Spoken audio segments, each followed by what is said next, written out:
જય જિનેન્દ્ર જીતુભાઈ, આજે બુધવાર તારીખ 23/12/20, સમય 7:54 ને ગાથા 34. હાજી, હા, જય જય ભાનુબેન, રજનીભાઈ અને મેમ્બર વધતા જાય લતાબેન જે અંકિતભાઈ હમણાં ખબર નહીં રાતના રાતે નથી મેળ આવતો, અરુણાબેન આવતા હોય છે. ના, આજે આવી ગયા, બોલે છે આજે આવી ગયા. ઓકે, હા, તો એ તમને હા એ અરુણાબેન બીજા જે ઇન્દિરાબેન જે હોય આજે આપણે સમયસર ગાથા 34 નો સ્વાધ્યાય શરૂ કરીએ છીએ. હવે આ જે નિકટવર્તી શિષ્ય છે ને એને પેલા તો તીર્થંકર કેવળની સ્તુતિના ગુણગાન સ્તુતિ કરી, પછી ગુણગાન ગાયા, બહુમાન કર્યું, તું કરી એને સાચી સ્તુતિ માનતો હતો. કારણ કે આપણે તો બહુ ભાવથી કરતા હોય છે ને, આમે લૌકિકમાં કહેવાય છે કે ભાવથી કરો ને ભગવાનની ભક્તિ તો એનું ફળ આવે, તમે ખાલી ક્રિયાથી કરો છો ને એટલે ફળ નથી આવતું, એવું લૌકિકમાં કહેતા હોય. એટલે આને એમ જ થાય છે અપ્રતિભૂત શ્રોતાને કે આપણે આટલું બધું ભાવથી કરીએ છીએ એમનું, તો એ આપણી સાચી સ્થિતિ જ છે. ત્યારે એમને આચાર્ય દેવ સમજાવે છે 31, 32, 33 ગાથા દ્વારા સમજાવ્યું કે નિશ્ચય સ્થિતિનું સ્વરૂપ શું છે. એ સમજાવતા શિષ્ય જે અપ્રતિભૂત હતો ને, હું એને એકદમ એનો ભાવ પાછો એટલે જે 31મી ગાથામાં જે એમને આચાર્ય દેવ કીધું ને એ રૂપે પોતે પરિણમી ગયો. એટલે કે નિશ્ચય સ્તુતિનું જે સ્વરૂપ હતું, જ્ઞાન સ્વભાવે અધિક જાણે, એ જ્ઞાન સ્વભાવ હોય એને સમસ્ત પરભાવોથી એને ભિન્નપણું કરી નાખ્યું. એટલે એ રીતે પ્રતિભૂત થઈ ગયો. પ્રતિબદ્ધ થઈ ગયા પછી એને શું થાય છે કે એને એમ થાય છે કે હવે હું આમાં વિશેષ લીનતા કરવા આચરણ કરવાનો ઈચ્છુક થયો. શબ્દ એમ જ છે કે તેનું જ આચરણ કરવા, એટલે કે શ્રદ્ધા જ્ઞાનમાં તો એને પરભાવોથી ભિન્નતા કરી નાખી, પણ હવે એનો ત્યાગ કરીને આચરણરૂપ હવે આચરણની વાત ચાલી. જેમ કે આપણે આખો વાત જયારે જયારે કહે કે ગુરુદેવનો ઉપદેશ છે ને એ અભિપ્રાય માટે છે, આચરણની વાત નથી. અથવા તો 77મી ગાથા પ્રવચન સારની તો કઈ અભિપ્રાયની વાત છે, શુભ ને અશુભમાં ભેદ પાડે ઘોર સંસારમાં, આચરણની વાત નથી. એમ અભિપ્રાય ને આચરણ, અભિપ્રાય ને આચરણ બે શબ્દો વાપરતા હોય છે ને, તો અહીંયા એટલે આ પ્રતિભૂત થઈ ગયો ને શ્રોતા, એટલે એ એમ કે છે કે મારે હવે આચરણનો હું ઈચ્છુક થયો છું.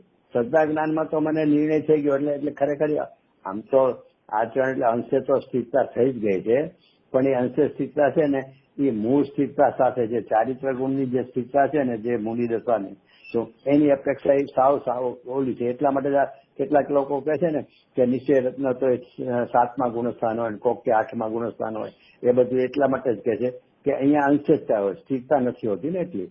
સમ્યક દર્શીના 4થા ગુણસ્થાન 5મામાં એવી સ્થિરતા નથી હોતી, એટલે અહીંયા અપ્રતિભૂતમાંથી પ્રતિભૂત થયો એટલે કે 4થા ગુણસ્થાન આવ્યો. એટલે 4થા ગુણસ્થાન આવ્યો એટલે 7મા રામનો અનુભવ તો થયો. હવે એ કહે છે કે એ મારે એ અન્ય દ્રવ્યનું ત્યાગવાપણું શું છે, મારે આચરણ કરવું છે, તો ત્યાગવાપણું શું છે તેવો પ્રશ્ન કર્યો એમને. તો હવે એટલે એમાંથી આચાર્ય દેવ કદાચ આપણને એમ કહેતા હોય કે નિકટવર્તી શિષ્યને મેં જ્યાં નિશ્ચય સ્તુતિનું વર્ણન કર્યું ત્યાં એ 31મી ગાથા અનુસાર હું નિશ્ચય સ્તુતિ રૂપે પરિણમી ગયો. તો તું પણ ભલા માણસ નિકટવર્તી શિષ્ય છો મારો, તો તારી જવાબદારી કેટલી વધી ગઈ કે તને પણ અમે જયારે 31 ગાથાનું સ્વરૂપ સમજાવ્યું કે નિશ્ચય સ્થિતિ એટલે કોણ, તો કે તારો આત્મા એ સમસ્ત પરભાવોથી ભિન્ન હું જ્ઞાન સ્વભાવી છે, હું એવો અનુભવ કરવો એ નિશ્ચય પ્રથમ સ્તુતિ છે. તો તારે પણ એ પ્રમાણે પરિણમવાની જવાબદારી આવી ગઈ.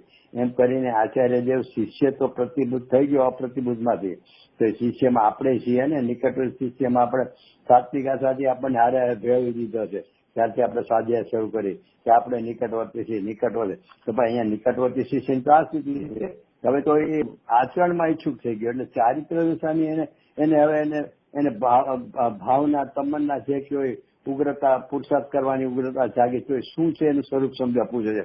તો આપણે પણ એ જવાબદારી આપણે વધે છે કે આપણે પણ આચાર્ય દેવ કીધું એમ સર્વ પરદ્રવ્યથી ભિન્ન જ્ઞાન સ્વભાવી આત્મા છું એમ અનુભવ કરી લેવાની જવાબદારી આપણી છે. તો જ આપણે નિકટવર્તી શિષ્ય કહેવાય. હવે પ્રતિભૂત થતા એને પરદ્રવ્યના ત્યાગરૂપ આચરણની ઈચ્છા થઈ છે. એટલે અહીંયા શબ્દ એમ જ છે અન્ય દ્રવ્યોનું ત્યાગવું, પ્રત્યાખ્યાન. એટલે સામાન્ય રીતે આપણને છે ને જ્યાં આચરણની વાત આવે કે અન્ય દ્રવ્યોના ત્યાગની વાત આવે ને એટલે આપણામાં આપણને અનાદિના સંસ્કાર છે ને સ્થૂળ પરદ્રવ્ય જે છે ને જે પાંચે ઇન્દ્રિયનો વિષય બને છે શું એ સીધા આપણને દેખાય કે જાણે એનો ત્યાગ કરવું. એટલે એનો અર્થ શું થયો કે એને ઊંડે એમ છે કે મેં આને ગ્રહણ કરેલું છે એને હું છોડું છું. જેમ ગુરુદેવ જે ઉપવાસની ગુરુદેવ વાત કરે છે ને કે ઉપવાસ નથી અપવાસ છે, કેમ એમ કરીને ખુલાસો શું કરે છે કે એને આહાર તો પૂજગલ ના સ્કંદો છે એનું તે ગ્રહણ જ નથી કર્યું, એને બદલે કે મારે એનો ત્યાગ કરવો છે એટલે કે મેં એનું ગ્રહણ કર્યું છે, એટલે કે પરદ્રવ્યને મેં ગ્રહણ કર્યું છે અને આનો હું ત્યાગ કરું છું. એ માટે એ ઉપવાસ નથી અપવાસ છે એમ ગુરુદેવ સમજાવે છે. એમ અહીંયા આપણને એમ થાય કે અન્ય દ્રવ્યના ત્યાગનું પચકાનનું સ્વરૂપ શું, એટલે મગજમાં એમ જ થાય કે હવે કઈક પચકાનની વાત કરશે કે આમ પચકાન લેવું ને આમ ત્યાગ કરવો ને આટલી મર્યાદામાં રહેવું ને આ મર્યાદા ક્ષેત્રની બહાર ન જવું, શું એ બધી વાતો આવશે. અહીંયા એ વાત જ નથી લીધી. અને ગુરુદેવની શૈલી પ્રમાણે અહીંયા તો હજી ભલે શબ્દમાં હજી એટલું બધું બહુ ફોડ પાડીને એની પર સમસ્ત પરભાવમાં જ નાખી દીધું, એથી વધારે એનો ખુલ્લો નથી કર્યું. પણ એ જ આચાર્ય દેવે અમૃતચંદ્ર જે કળશ લેખો અને મારા ખ્યાલ 10મો કળશ છે એમાં પરભાવની વ્યાખ્યામાં એ વ્યાખ્યામાં તો બહુ સ્પષ્ટ સમજાવ્યું છે આચાર્ય દેવે કે સમસ્ત પરભાવ એટલે શું, જે આપણે પાંચ ઇન્દ્રિયના વિષય જે પરદ્રવ્ય કહે છે ને એ તો છે જ પરદ્રવ્ય, પછી કોમા કરીને પછી પરભાવ. પરદ્રવ્યના ભાવ એમ નથી કીધું, પરદ્રવ્ય જે લીધું એ તો લીધું જ કે પાંચ ઇન્દ્રિયના વિષય જન્ય જે બધું જે છે એ પરદ્રવ્ય. પછી તો કે પછી કોમા કરીને કીધું કે પરભાવ, તો એ પરભાવ અને એની સાથે સળંગ લીધું પરભાવ અને તેમના નિમિત્તે થતા જીવના વિભાવ એ બંનેને પરભાવમાં નાખ્યા. તો કે ઈ પરભાવ એટલે શું, તો કે એ પરભાવ એટલે ગુરુદેવ ખુલાસો કર્યો કે બીજો પેલું પરદ્રવ્ય લીધું તો બરોબર, પણ પરભાવ કીધું ને ઈ દ્રવ્ય કર્મનો ભાવ. તો કારણ કે અહીંયા શું છે કે તેના નિમિત્તથી થતા શબ્દ છે ને જીવના વિકારો, તો તેના નિમિત્તમાં કોણ હોય તો કે નિયમથી નિમિત્તપણે તો કોણ હોય, દ્રવ્ય કર્મ ઉદય જ હોય. એટલે અહીંયા પરભાવમાં બધા પરદ્રવ્યો જે પાંચે આપણને ઇન્દ્રિયનો વિષય બને છે એના ભાવ કે એનું પરિણામ એ વાત ઉપર વજન ન આપ્યું, એનું પરિણામ જ છે ત્યાં, પણ એનું વજન નથી આપ્યું. તો કે શું કે કોમા કરીને બીજો શબ્દ વાપરો કે પરભાવ એટલે દ્રવ્ય કર્મના નો ઉદય અને એના નિમિત્તે થતા જીવના વિકારી ભાવો. એ એના નિમિત્તે થતા જીવના વિકારી ભાવો એમ કહીને પણ તે એમ સમજાવવા માંગે છે કે ખરેખર ઉપાદાન કરતા તું છો. જીવના વિકારી પરિણામો શબ્દ કહેવાય જુદું પાડવા માટે, કારણ કે ઓલા દ્રવ્યકર્મના વિકારી પરિણામો એટલે કે દ્રવ્યકર્મનો ઉદયનો સ્વાદ એ વિકારી પરિણામ અને જીવના વિકારી પરિણામ, તો એ બેને જુદા કઈ રીતે પાડવા, એટલે એમ કેવું પડ્યું કે જીવના વિકારી પરિણામ. પણ ખરેખર એ તો નિમિત્તના સંગે થયેલો નૈમિત્તિક ભાવ છે, એટલે કે જીવ એનો કરતા છે જ નહીં, ઓલાના નિમિત્તથી થયેલા છે.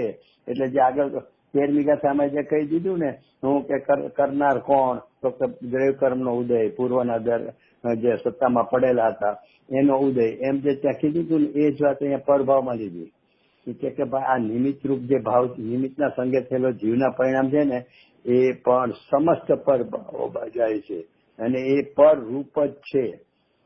એટલે અહીંયા એમ કીધું કે સમસ્ત પરભાવોને, એટલે એ એક બહુ સમજવા જેવું છે કે અહીંયા ત્યાગની વાત આવે, પચકાનની વાત આવે એટલે આપણા મગજમાં જાણે હું આજે ઉપવાસના પચકાન લઉં છું કે એકતાના પચકાન લઉં છું અથવા બીજી કોઈ ક્રિયાને પચકાન લઉં છું કે આજનો દિવસ હું ગામમાં જઈશ જ નહીં, બજારમાં નહીં, આટલી ક્ષેત્રની મર્યાદા કરું છું, અથવા થોડું ખાધા પછી તરત જ 2 કલાક માટે હું આનો ત્યાગ કરું છું. એ બધું છે ને એ બહુ સમજવા જેવું છે. એમાં છે ને એને પરદ્રવ્યના ગ્રહણની જ મુખ્યતા છે, એટલે એના ત્યાગની વાત કરે છે. એટલે પરદ્રવ્યનો ગ્રહણ કરનાર પોતે થાય છે, એટલે કે કર્તા બુદ્ધિ સ્વામિત્વ બુદ્ધિ પરદ્રવ્યમાં જેની ભેદ ઘૂંટે છે અને માને છે કે હું એનો ત્યાગ કરું છું. એટલે અહીંયા છે ને ખાસ શબ્દ વાપરીને ખુલાસો એટલો બધો કરે છે અન્ય દ્રવ્યોના પ્રત્યાઘાતનું. તો એ અન્ય દ્રવ્યોમાં છે ને કોને લીધા, તો કે સમસ્ત પરભાવો, અને પરભાવો કહેતા ક્યાં, તો કે મુખ્યપણે ઓલો તો સ્થૂળ રૂપ છે, 5 ઇન્દ્રિયોનો વિષય એ તો બહુ સ્થૂળ રૂપ છે. મૂળ છે ને જે દ્રવ્ય કર્મના ઉદયના નિમિત્તે થતા વિકારી પરિણામ છે ને એ જ ખરેખર તારો પરભાવ છે. કારણ કે એને સ્વ માની પોતાના માનીને આજ અનાદિકાળથી આજ પર્યંત જીવ જો રખડ્યો હોય ને તો એના એકના જ કારણે છે, એટલે કે એ મિથ્યા ભાવ છે. અને એ જો મિથ્યા ભાવ છે તો એનું મિથ્યાનું વિરુદ્ધ સમ્યક ભાવ કયો હોય તો કે મિથ્યા ભાવ કેમ છે તો કે ઈ વિકારી ભાવને મારા માન્યા તો એ મિથ્યાત્વ હતું, તો વિકારી ભાવ પરરૂપ માનવું તો એનું નામ છે સમ્યક છે. એટલે આમ જોવો ને તો સમ્યક એટલે એટલું બધું સહેલું છે. એટલે જે ગુરુદેવ કહે છે ને કે હાથીની અંબાડી ઉપર ફૂલ લઈને જવા જેટલું સહેલું છે, એટલું સહેલું છે. કેમ તો કે કાંઈ કરવા પણ કાંઈ નથી. એટલે ગુરુદેવના પ્રવચનમાં આવ્યું હતું કે ક્યાં ગયા હતા, ત્યાં ઓલા ભાઈ પંડિત પછી ઉભા થઈને બોલ્યા, કરના ધરના કુછ નહીં, આનંદ આનંદ બસ. એટલે એમ કે ત્યાગ કાંઈ તમારે કરવો જ નથી, ઘરમાં બેસી અને આનંદ જ કરવો છે. એટલે જીવને છે ને પર દ્રવ્યના ત્યાગનું એટલું બધો ભ્રમ ઘૂસી ગયો છે. ભ્રમથી પર દ્રવ્યનો ગ્રહણ કરે છે એટલે એને ત્યાગ કરવાનો અભિપ્રાય બની ગયો છે કે હું આનો ત્યાગ કરું, પણ તે ગ્રહણ જ કર્યું નથી.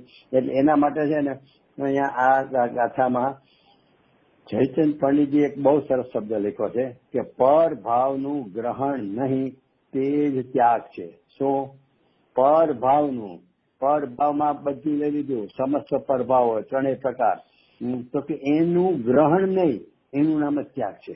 હવે પરભાવનું ગ્રહણ નહીં એનું નામ ત્યાગ છે એ આપણે જો સમજવું હોય સ્થૂળ દ્રષ્ટાંતથી, આચાર્ય તો 35 ગાથામાં આપશે જ દ્રષ્ટાંત, ધોબીને આગળથી પેલી સાલ ઓઢવા લઈ આવવાની બધી દ્રષ્ટાંત આપશે. પણ આપણે અત્યારે એ જમાનામાં મોબાઈલ નહોતો એટલે આપણે અત્યારે મોબાઈલથી વિચાર કરીએ કે અત્યારે મારા ટેબલ પર 2 મોબાઈલ એક સરખા પડ્યા છે, એક મારો છે ને એક મારી પત્નીનો એટલે કે જ્યોતિનો મોબાઈલ છે, બંને સમાન પડ્યા છે. બરોબર છે. હવે એમાં મારે મોબાઈલ લેવો છે ફોન કરવા માટે, તો મારામાં મારા જ નંબર હોય. હવે એનો નંબર હું એનો મોબાઈલ લઈ લઉં તો એમાં મારે જે નંબર ફોન કરો એ નંબર જ ન નીકળે, કારણ કે એના નંબર જુદા હોય, મારા નંબર જુદા હોય. તો એટલે હું ચિહ્નથી એમ જ્યાં જોઉં છું અરે હા આ તો આનો મારો નથી, આ તો જ્યોતિનો ફોન છે, એટલે હું એને લેતો જ નથી. એટલે કે હું ગ્રહણ કરતો જ નથી. ગ્રહણ કરતો જ નથી એટલે શું કે મેં છોડી દીધો, 2 પડ્યા છે એમાંથી મેં એને છોડી દીધો છે. ગ્રહણ કરતો નથી એટલે કે મેં એનો ત્યાગ જ કરી દીધો, એટલે મેં હાથમાં લીધો જ નથી, ગ્રહ્યો જ નથી.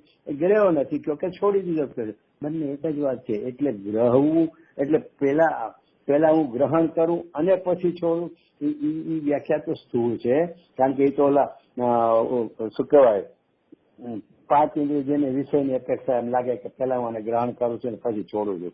મૂળ વસ્તુ સ્થિતિ એમ છે કે એને જ્ઞાનમાં જ્યાં નિર્ણય થયો કે આ મોબાઈલ મારો નથી ત્યાં જ છૂટી ગયો.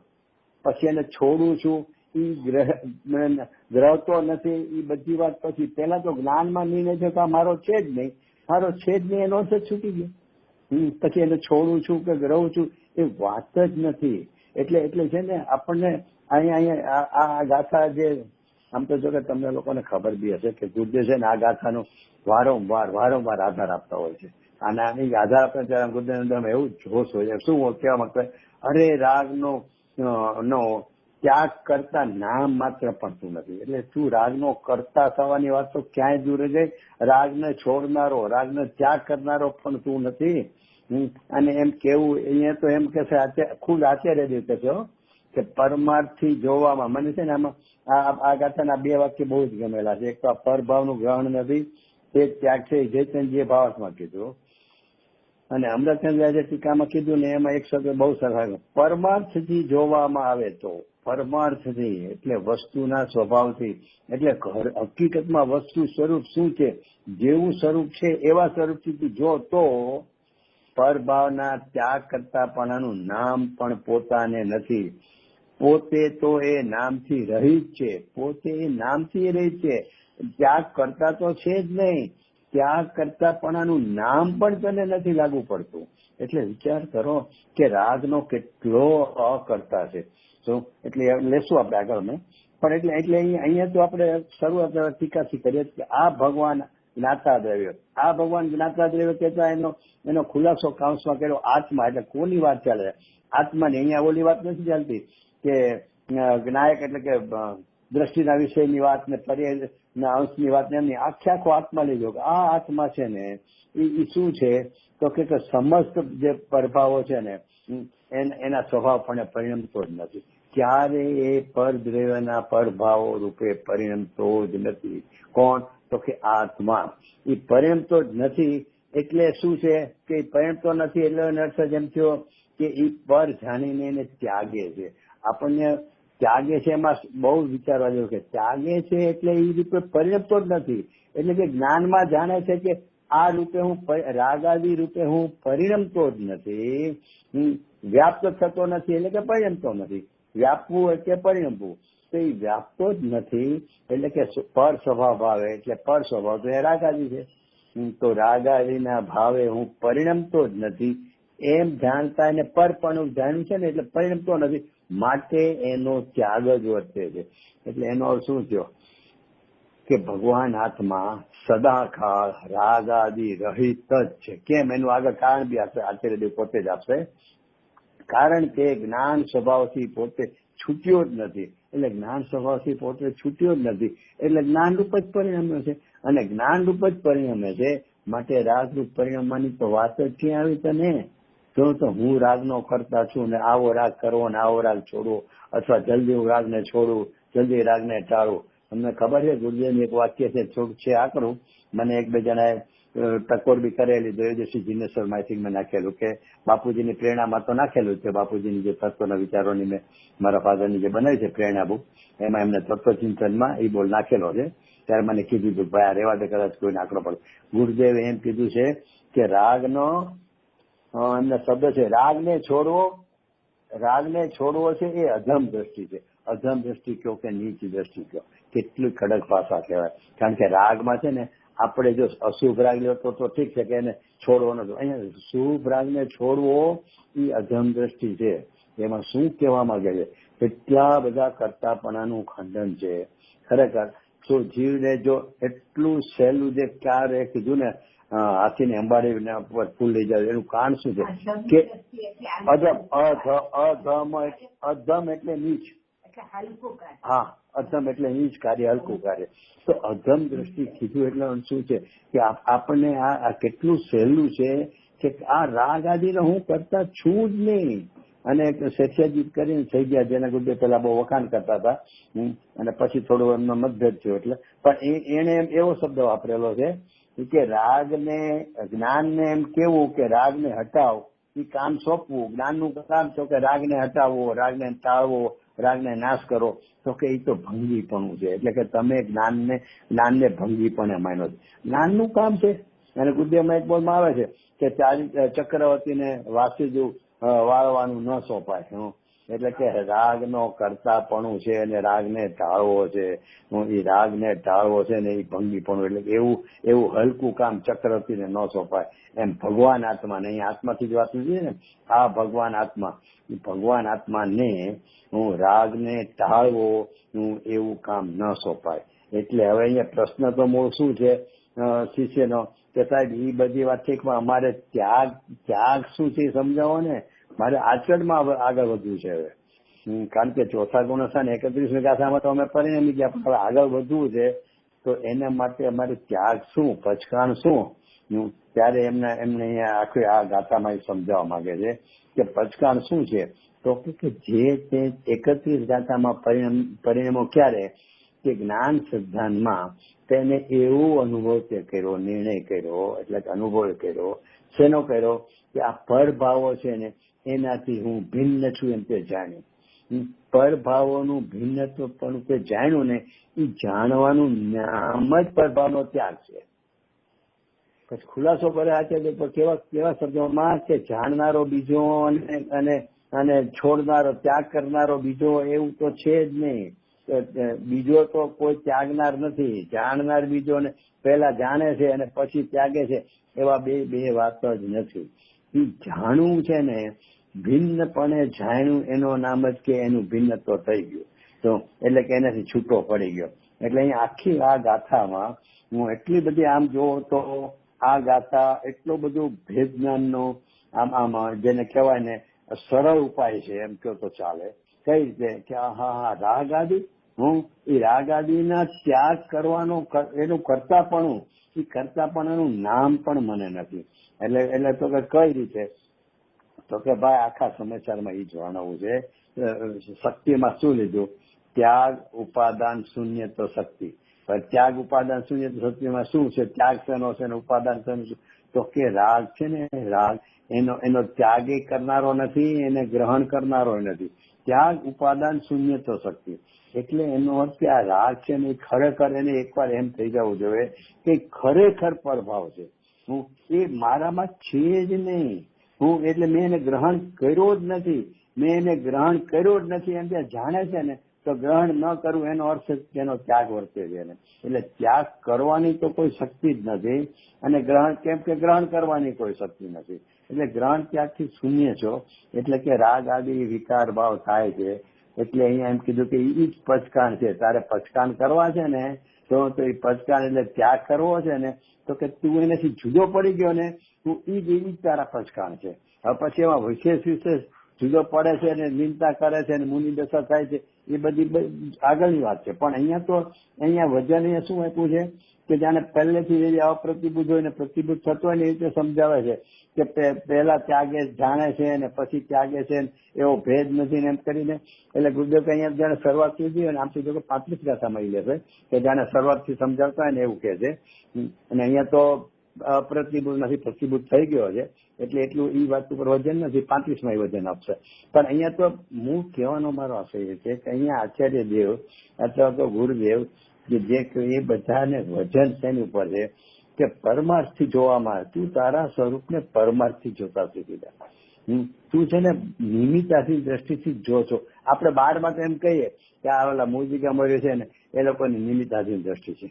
એટલે બધું નિમિત્તથી અગ્નિથી પાણી ગરમ થાય ને ફ્રીઝ આવે તો પાણી ઠંડુ થાય, આવી બધી લોકોની દ્રષ્ટિ છે. દેવગુરુ શાસ્ત્ર સાચા મળે તો તમને ધર્મ સાચો મળે ને દેવગુરુ શાસ્ત્ર ખોટા મળે તો તમને કુધર્મમાં તમે પ્રાપ્તિ થાય. એટલે નિમિત્તાધીન દ્રષ્ટિથી જ આપણે જોઈએ છીએ ને બહારમાં, એમ આપણે કહીએ છીએ. પણ ખરેખર આ તો આપણને અત્યારે જે કહે છે કે તું પરમાર્થ દ્રષ્ટિથી જો, એટલે એનો કે તું નિમિત્ત દ્રષ્ટિથી જોશો. તારા સ્વરૂપને તું પરમાર્થ દ્રષ્ટિ જોવાને બદલે નિમિત્ત આધીન દ્રષ્ટિથી જો, નિમિત્તથી જો છો. એટલે કે હું રાગનો કરતા છું, મેં રાગ કર્યો છે, મને આવો અશુભ રાગ આવ્યો છે, હું અશુભ રાગને ટાળું, હું શુભ રાગ કરું, હું શુભ રાગમાં હજી આટલું આગળ વધુ. એટલે એ બધું શુભ ને અશુભ એમાં તને કરવા છોડવા પણ હોય છે. પછી આગળ સ્વાધ્યાય ચિંતન મનન કરીશ તો કે ક્યારે હું રાગનો ટાળું, રાગનો હું નાશ કરું, હું આ રાગને લઈને જ હું સંસારમાં રખડો છું, હું એટલે હું રાગને ટાળું, નાશ કરું. તો કે એટલે અહીં કીધું કે એ તું નિમિત્તાધીન દ્રષ્ટિ જેમ ઓલાને માને છો ને એમ તારી પણ આ નિમિત્તાધીન દ્રષ્ટિ છે. કેમ તો કે રાગ આદિ તો કોના નિમિત્તે થયા છે? તો કે દરેકના ઉદયના નિમિત્તે થયા છે. તો એને તારે ટાળવો છે, છોડવો છે. એટલે કે તું નિમિત્તાધીન દ્રષ્ટિ વાળો છે. માટે તને કહીએ છે કે પરમાર્થ દ્રષ્ટિથી જો આત્માને, અને પરમાર્થ દ્રષ્ટિથી આત્માને જોઈશ ને તો તને શું ભાસશે કે પરભાવ તો મારામાં નથી, પણ પરભાવને ત્યાગ કરવાનો પણ મારામાં સવાલ જ નથી. અને કારણ કે પરભાવ જ મારામાં નથી તો ત્યાગ કરવા પણ ન રહ્યું. માટે ત્યાગ કરતાનું નામ પણ મને લાગુ નથી પડતું. એટલો પણ તું મને આક્ષેપ નહીં કરી શકે કે તું રાગનો ત્યાગ કરવા આવો છો. એવું તને પરમાર્થ દ્રષ્ટિથી જોઈશ ને તો તને એવું ભાસશે. એવું અહીં આચાર્ય દેવને ખાસ કેવું છે. એટલે આ ગાથા છે ને મને બહુ જ વિશેષ આમ એમ લાગે કે બહુ સહેલી વાત કરી છે. અચ્છા, હવે અહીંયા પ્રશ્ન એ આવશે કે અહીંયા જે જયચંદ્રજી પંડિત જેમ કે છે કે પરભાવનું ગ્રહણ નહીં તે જ ત્યાગ છે. પરભાવનું ગ્રહણ નહીં તે જ ત્યાગ છે એટલે શું? તો મને વિચાર આવ્યો કે ગુરુદેવ પાસે છે ને એક યુવાન અપરિણિત મુમુક્ષુ આવે કે સાહેબ મારે બ્રહ્મચર્યની પ્રતિજ્ઞા લેવી છે. એટલે ગુરુદેવ એને પ્રતિજ્ઞા શું આપી કે તારે જાવ જીવન, એટલે આ જીવનભર હું અબ્રહ્મચર્યનું ગ્રહણ ન કરવું. શું કીધું?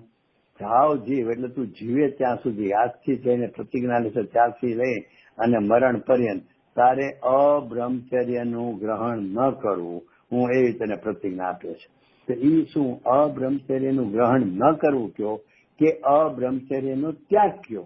તને એક જ વસ્તુ થઈ ને કે તારે આજથી અબ્રહ્મચર્યનો ત્યાગ છે એવી પ્રતિજ્ઞા તને કરાવે છે, અથવા તો અબ્રહ્મચર્યનું ગ્રહણ ન કરવું એવી પ્રતિજ્ઞા કરાવે છે.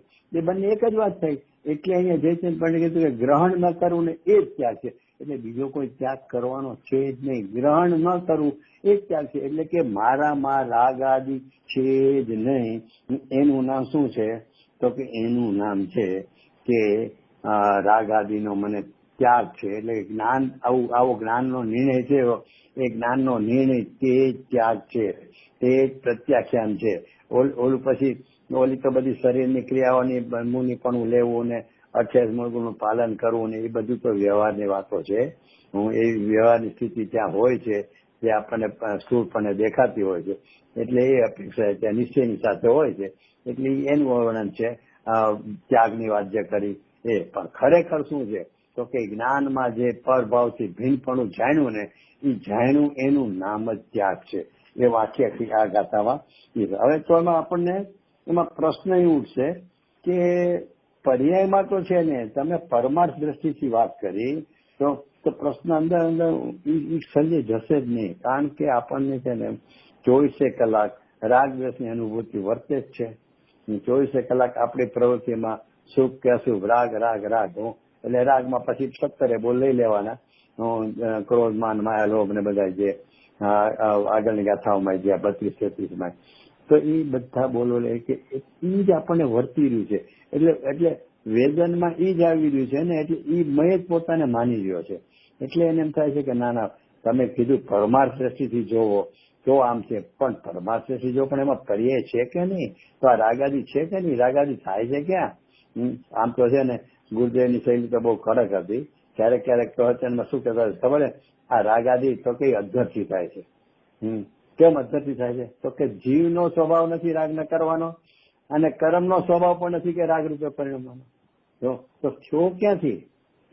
એટલે બ્રહ્મદર્શનમાં લીધું ને, પેલા 2 દાખલા આપીને, હળદર અને ફટકડી એ 2 ભેગા થવાથી લાલ રંગ થાય છે, અને માતા પિતાના સંયોગથી બાળક થાય છે.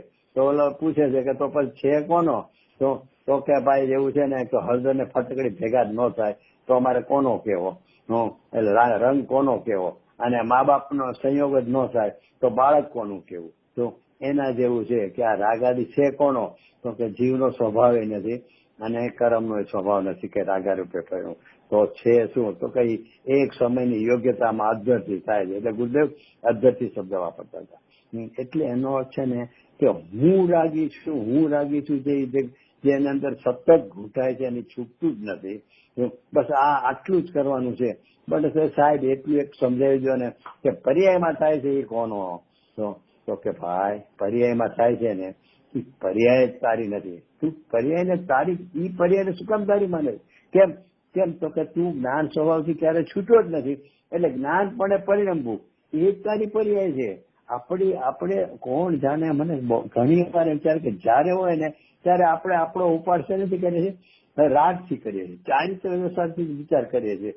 એટલે કે સુખ છે ને અસુખ છે, અસુખતા છે ને સુખતા નથી, એ બધું ચારિત્રથી જ આપણે જોઈએ છે આત્માને. અરે જ્ઞાન સ્વભાવથી જો 144માં ક્યાંય ચારિત્રની વાત ન લીધી. પ્રથમ શું કરવું સમિંજ્ઞની વિધિમાં? તો જ્ઞાન સ્વભાવ આત્માનો નિર્ણય કરવો. અને આખો ભાઈ રજનીભાઈ નો પ્રશ્ન ઓલો વિચાર આવ્યો હતો કે 155 ગાથામાં જ્ઞાનનું પરિણામ અને જ્ઞાનનું આચરણ ને બધું જ્ઞાનનું લીધું છે. એટલે કે જ્ઞાન કહેતા આત્માનું જ છે. જ્ઞાન કયો કે આત્મા કયો એમાં એવો ભેદ પાડવા જેવો નથી. એટલે કહેવાનો મતલબ છે કે આપણે ક્યારેય વિચારોમાં હું જ્ઞાન સ્વભાવી છું એમ ઉપાડ નથી આવતો. હું રાગી છું, હું મિથ્યા દ્રષ્ટિ છું, અથવા તો મેં આ સુખ પહેર્યો છે, મેં સુખ પહેર્યો છે. એટલે શુભ ભાવ ને અશુભ ભાવથી ચારિત્રથી જ આપણે આત્માને આંકન કરીએ છીએ. આપણું અવલોકન કે આપણું આંકન કરવાનું હોય તો એ ખરેખર શેનાથી જોવાનું છે? તો કે જ્ઞાન સ્વભાવથી જો. તો કે જ્ઞાન સ્વભાવ કભી છૂટો જ નથી. માટે તારું જ્ઞાનનું પરિણામ જ કભી છૂટતું નથી. એટલે કે જાણવું જાણનારો, એટલે કે જાણનારો છે ને તે જ ત્યાગ છે. એ આગળ ગાથામાં લેશે કે જાણનારો છે ને એનું નામ જ એને ત્યાગ કરી દીધો છે. તો એટલે આ વિષય ઉપર એમનું બહુ ખરેખર વજન આવવું જોઈએ કે પર્યાયમાં છે ને, તો કે પર્યાય છે ને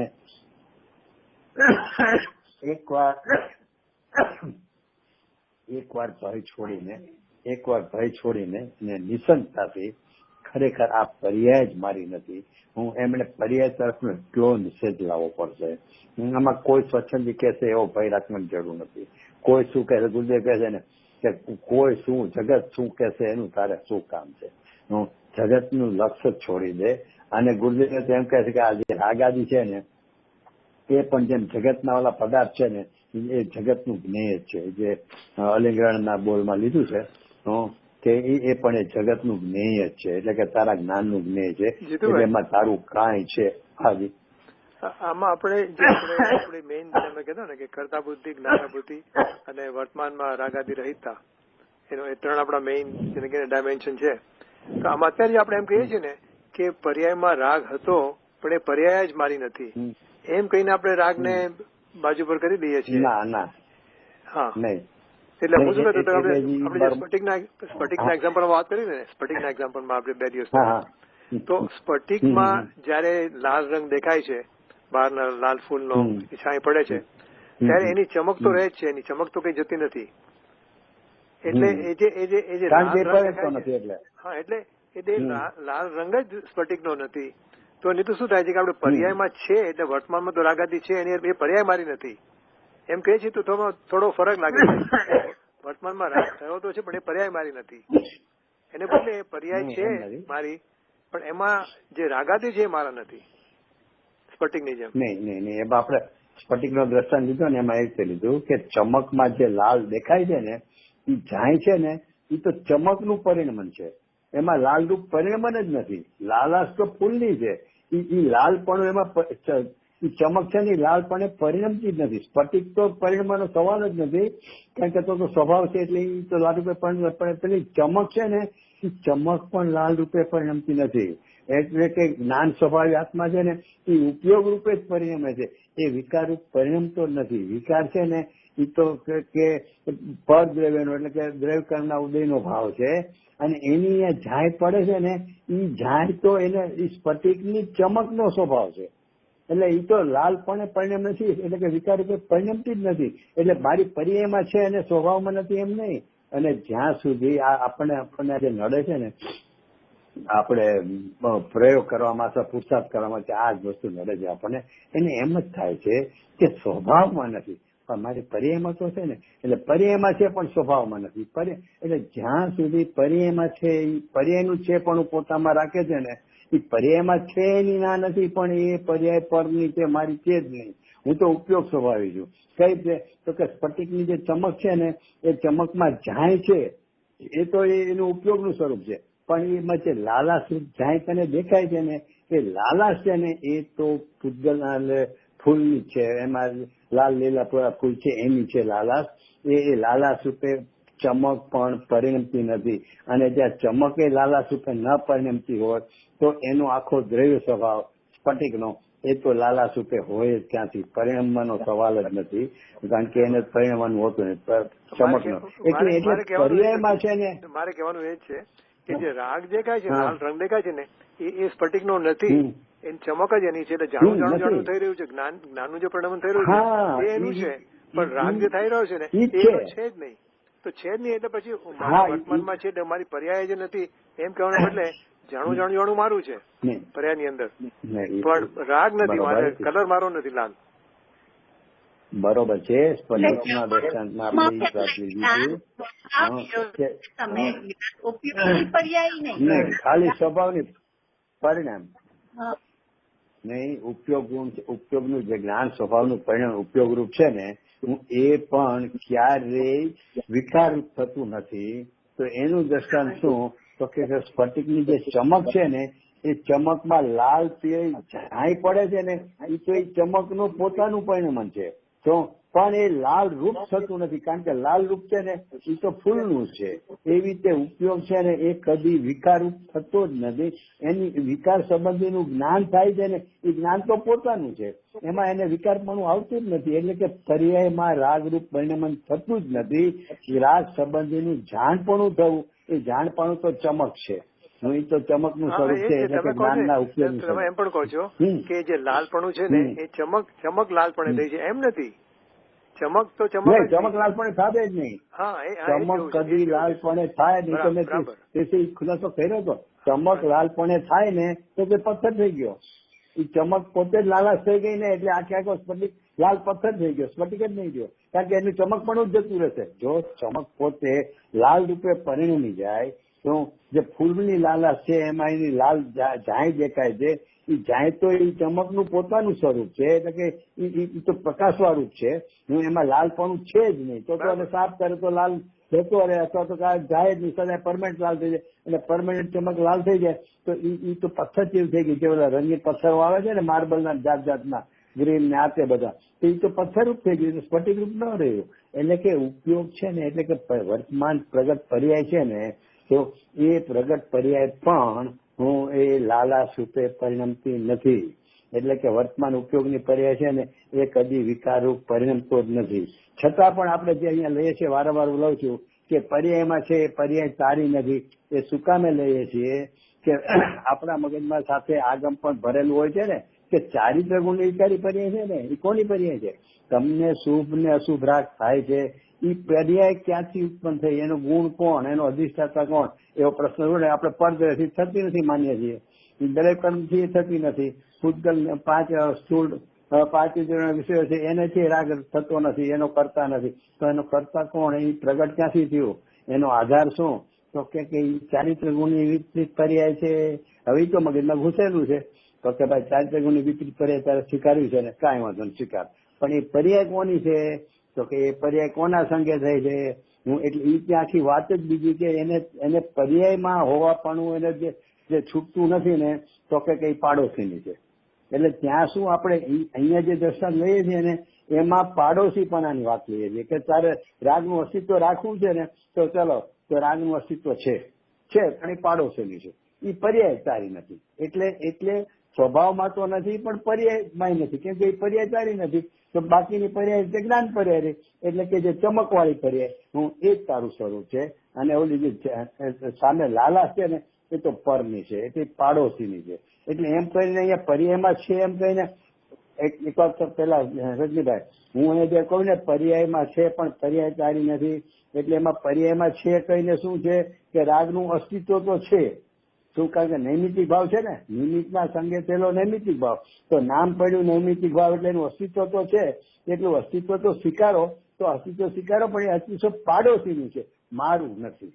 એટલે કે એ પર્યાય મારી નથી. પર્યાયમાં ભલે હો, પણ પછી ગુરુદેવ જોર કરીને એમ કે એક સમયની પર્યાય અધ્યથી થાય છે, તો એ તો બરોબર છે. પણ સામાન્ય આપણે જયારે ચારિત્ર ગુણની વિપરીત પર્યાય તરીકે એનું અસ્તિત્વ સિદ્ધ કરીએ, તો એ અસ્તિત્વ સિદ્ધ કરીને પણ તું એમ માનતો કે માટે પર્યાયમાં રાગ આદિ છે, સ્વભાવમાં નથી પણ પર્યાયમાં છે, કેમ કે ચારિત્ર ગુણની વિપરીત તો એ પર્યાય જ સારી નથી. પર્યાયમાં છે પણ એ પર્યાય સારી નથી, એટલે પૂરું થઈ ગયું ને. એટલે પછી તમે એમ કહો કે ચમક છે એમાં જાય પડે છે, પણ એ જે લાલાશ છે એ તારી છે જ નહીં. એ લાલાશ પાડવાની છે, જે ફૂલ હતા એની છે. અને ખરેખર તો છે ઉપયોગ એ જે સ્ફટિકનો દ્રષ્ટાંત ગજબનો દ્રષ્ટાંત છે. બેન તો વારંવાર આવશે, પણ 278 પ્રવાસી એમાં આવી લીધેલો છે. ખરેખર તો છે ને સ્ફટિકના દળને તો પરિણામ પણ હોતું જ નથી. એ તો સદાય નિર્મળ ને સ્વચ્છ જ રહે છે. એને લાલાશ કાંઈ લેવા દેવા નથી કે જે છે એ પરિણામ એ ચમકનું છે. સ્ફટિકની જે ચમક છે ને, તો કે ચમકનો પણ છે ને એવો જ સ્વભાવ છે કે એ ચમકાજ કરવું એટલે ઝળકાજ કરવું. તો એ પર રૂપે પરિણમન થવાનો એનો પણ સ્વભાવ નથી. ઓલાને તો પરિણમન થવાનો સ્વભાવ નથી દળનો. અહીંયા પરિણમનનો સ્વભાવ છે ને એમાં એનું ચમકવા રૂપ જ પરિણમનનો સ્વભાવ છે. એને રંગરૂપ પરિણમવાનો એનો સ્વભાવ જ નથી. એને સ્ફટિક કહેવાય છે. એમ અહીંયા જીવ દ્રવ્ય છે ને એક નાયક છે ને, એ તો સદા એક નાયક પણ જ રહેલો છે. એને તો આમ પરિણમવું કે ન પરિણમવું એવું લાગુ પડતું નથી, કારણ કે એને પરિણતિ નથી. પણ જેનો ઉપયોગ છે ને જ્ઞાનનું પરિણમન, એ ઉપયોગ જ એને કહેવાય કે જેમાં એ જાણવું એટલું જરૂર થાય કે એનું પરિણમન છે જ્ઞાનનું. પણ એમાં પર રૂપે એટલે કે પરનું જે ઝળકવું થાય છે એ જાણવું પોતાનું છે, પણ એમાં પરરૂપ પરિણમન થવું નથી. એટલે કે વિકાર આદિ છે ને દરેકના ઉદય એનો ઉદયનો સ્વાદ એને જાણે છે, પણ ખરેખર એને જાણવા છતાં એ ઉદય રૂપે પોતે પરિણમતો જ નથી. એનું નામ જ છે ને જીવ દ્રવ્ય કયો, નાયક કયો, જે કયો. તો એટલે ઉપયોગમાં ઝળકવા છતાં પણ, એટલે જે જ્ઞાનનું જ્ઞાનત્વ ને જ્ઞાનનું અજ્ઞાનત્વની ગાથા રજનીભાઈને તો એકદમ યાદ છે, 92 ગાથા. એટલે એનો અર્થ જ એમ છે કે ખરેખર શું છે કે પરમાર્થથી જોવામાં આવે તો એ પરિણમતો જ નથી. પણ તારે ચારિત્ર ગુણની પર્યાયથી સિદ્ધ કરવું હોય કે એનામાં છે ચારિત્ર ગુણની વિપરીત પર્યાય છે તો કે તો એ પાડોશી નથી, છોડ ચાલ તારે ભલે ચારિત્ર ગુણ તને આગમનો અભ્યાસ છે ને ભલે ચારિત્ર ગુણની પર્યાય ભલે રે, વિપરીત પર્યાય છે ને એટલે કઈ પાડોશી નહીં, કારણ કે તારે સામું જોઈને થઈ જ નથી, સ્વભાવના સંગે થઈ જ નથી, સ્વભાવથી થઈ જ નથી, માટે એ સ્વભાવરૂપ નથી, માટે એ પાડોશીની છે. એમ કરીને પર્યાયમાં હો એનું કારણ છે. નહીં તો તમને છે ને એમ થશે કે આ કઈ છે તમે આપણે આટલું પરિણામનો અનુભવ થાય છે છતાં એમ કહો કે છે જ નહીં, છે જ નહીં, છે જ નહીં, તો કઈ છે ખરી એનું અસ્તિત્વનો તમે નિષેધ નહીં કરો તો કાંઈ નહીં, તો એ પાડોશીને ત્યાં રાખો. અને તમે પરમા દ્રષ્ટિથી એકદમ સ્વભાવના જોરવાળી દ્રષ્ટિથી વિચારો તો કે ખરેખર પર્યાયનું અસ્તિત્વ જ નથી. કેમ તો કે ચમકમાં લાલપણું કાંઈ છે જ નહીં, એમ ઉપયોગમાં થયું છે એ ઉપયોગનું જ એટલે જ્ઞાનનું જ જાણપણું થઈ રહ્યું. અને આમ જોવો ને તો ખરેખર એ લાલ પીળે ફૂલની જાય સ્ફટિકમાં ચમકે છે એ કહે છે ને એ પણ એક વ્યવહારથી સમજાવવાની વાત છે. અને ગુરુદેવની શૈલી પ્રમાણે કહીએ ને તો એ જ્ઞાનનો ઉપયોગ જે છે ને સ્વપર પ્રકારનો એ જ્ઞાનનું જ્ઞાનત્વ છે. એટલે જાણવું છે એ જ્ઞેયાકાર પણ પોતાનું જ જ્ઞાન છે, એમાં પરનું કાંઈ છે જ નહીં. અને આમ જો તો પર તો એની પ્રસિદ્ધિ કરવા માટે હકીકતમાં છે ને આપણો દ્રષ્ટિ એવી થઈ ગઈ છે ને કે આપણે બીજાના માટે નિમિત્તા જે દ્રષ્ટિ કહીએ પણ આપણે હું તો કે આપણે એમ કહીએ કે દર્પણમાં મોર છે ને એ મોર કોનું પ્રતિબંધ છે તો કે ઓલા જીવંત મોરનું. અરે ભાઈ જીવંત મોરને અને દર્પણના મોરને કાંઈ લેવા દેવા નથી. તો જીવંત મોર શું કામે છે તો કે જીવંત મોરને પણ એનું પોતાનું કામ છે. શું તો કે દર્પણનો જે મોર છે ને એ શું છે, દર્પણનો જે આકાર છે એ શું છે એની પ્રસિદ્ધિ કરવાનું કામ એનું છે. એ છડીદાર છે, નિમિત્ત છે એ છડીદાર છે. એને બદલે આપણે એને તો જાણે છે ને એ મોરને તો જાણે છે ને. અરે પર જીવંત મોરને અને દર્પણને કાંઈ લેવા દેવા જ નથી. ઈ છે ને એટલે જે વાત થઈ હતી ને કે મને એમ કીધું કે ભાઈ દર્પણમાં મોઢું જોવો, માથું ઓળવા માટે તારું દર્પણમાં તારું મોઢું જોવે ને ત્યારે તને મોઢું તો ન દેખાવું જોઈએ પણ ત્યાં દર્પણમાં ત્યારે મોઢાની આકૃતિ છે ને એ તને ન દેખાવી જોઈએ, એકલું દર્પણનું દળ દેખાવું જોઈએ. તો એ દ્રષ્ટિએ પહોંચવાનું છે. એટલે કે રાગ આદિ છે ને એ રાગ આદિને તો હું જાણું છું ને એ તો રેવા દે, રાગ આદિનું જાણપણું તો બહુ આરજી વાત છે. એટલે કળશી કાકાની યાદ કરી લેવા પાછળના 254, 56, 58 બધા કળશોમાં કે પર સંબંધીનું જાણપણું છે. હું પરને તો જાણું છું વાત જ જવા દેજે, પર સંબંધીનું જે જાણપણું છે ને એમાંય પરની પ્રસિદ્ધિ થાય છે ને માટે એ જાણપણું પર છે. ત્યાં તો એને જાણપણાને જ પર લીધું. પર ક્ષેત્ર આપણે વાત તો જો થઈ ગઈ છે પર ક્ષેત્ર સંબંધી અહીંયા જાણપણું થાય છે ને તો કે એને તો જાણું છે તો કે એ પર ક્ષેત્ર પરને તો જાણતો નથી પણ પર ક્ષેત્ર સંબંધીનો જે અહીંયા આકાર બન્યો ને એટલે જ્ઞાનનું પરિણામ થયું ને એને તો હું જાણું છું ને તો કે એ રહેવા દે છે. કેમ તો કે એમાં પરની પ્રસિદ્ધિ થાય છે ને. એ જે પર સંબંધીનો આકાર કીધો પર સંબંધી એટલે પરનું એટલું તો આવ્યું ને એના સંબંધીનું તો કે એ તો પદની પ્રસિદ્ધિ આવી.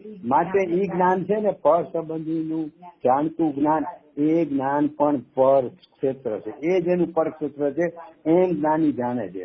જ્ઞાન એમ પોતામાં એની નાસ્તી છે એમ કે શું કામે તો કે એ પર ક્ષેત્ર સંબંધી જ્ઞાનમાં પરની પ્રસિદ્ધિ થતી હોવાથી પર ક્ષેત્ર સંબંધી જ્ઞાનની મારામાં નાસ્તી છે એમ જ્ઞાની અનુભવે છે. જે 228 કળશમાં એ લીધેલું છે જ્ઞાન. એટલે મૂળ છે ને ત્યાં પહોંચવાનું છે કે હું જાણું છું, પરને જાણું છું તો બહુ ગુરુ એક પણ લીધું છે પરને જાણું છું તો બહુ સ્થૂળ મિથ્યાત્વ છે. પરને જાણું છું સ્થૂળ મિથ્યા છે. કરવા પણ વાળી તો એ તો વળી યાદ જ કરવા જેવું છે કે બે વચ્ચે વચ્ચેની દીવાર છે છે જ પોતપોતાની ગુપ્ત ગુફામાં શાંતિથી બિરાજી રહ્યા છે.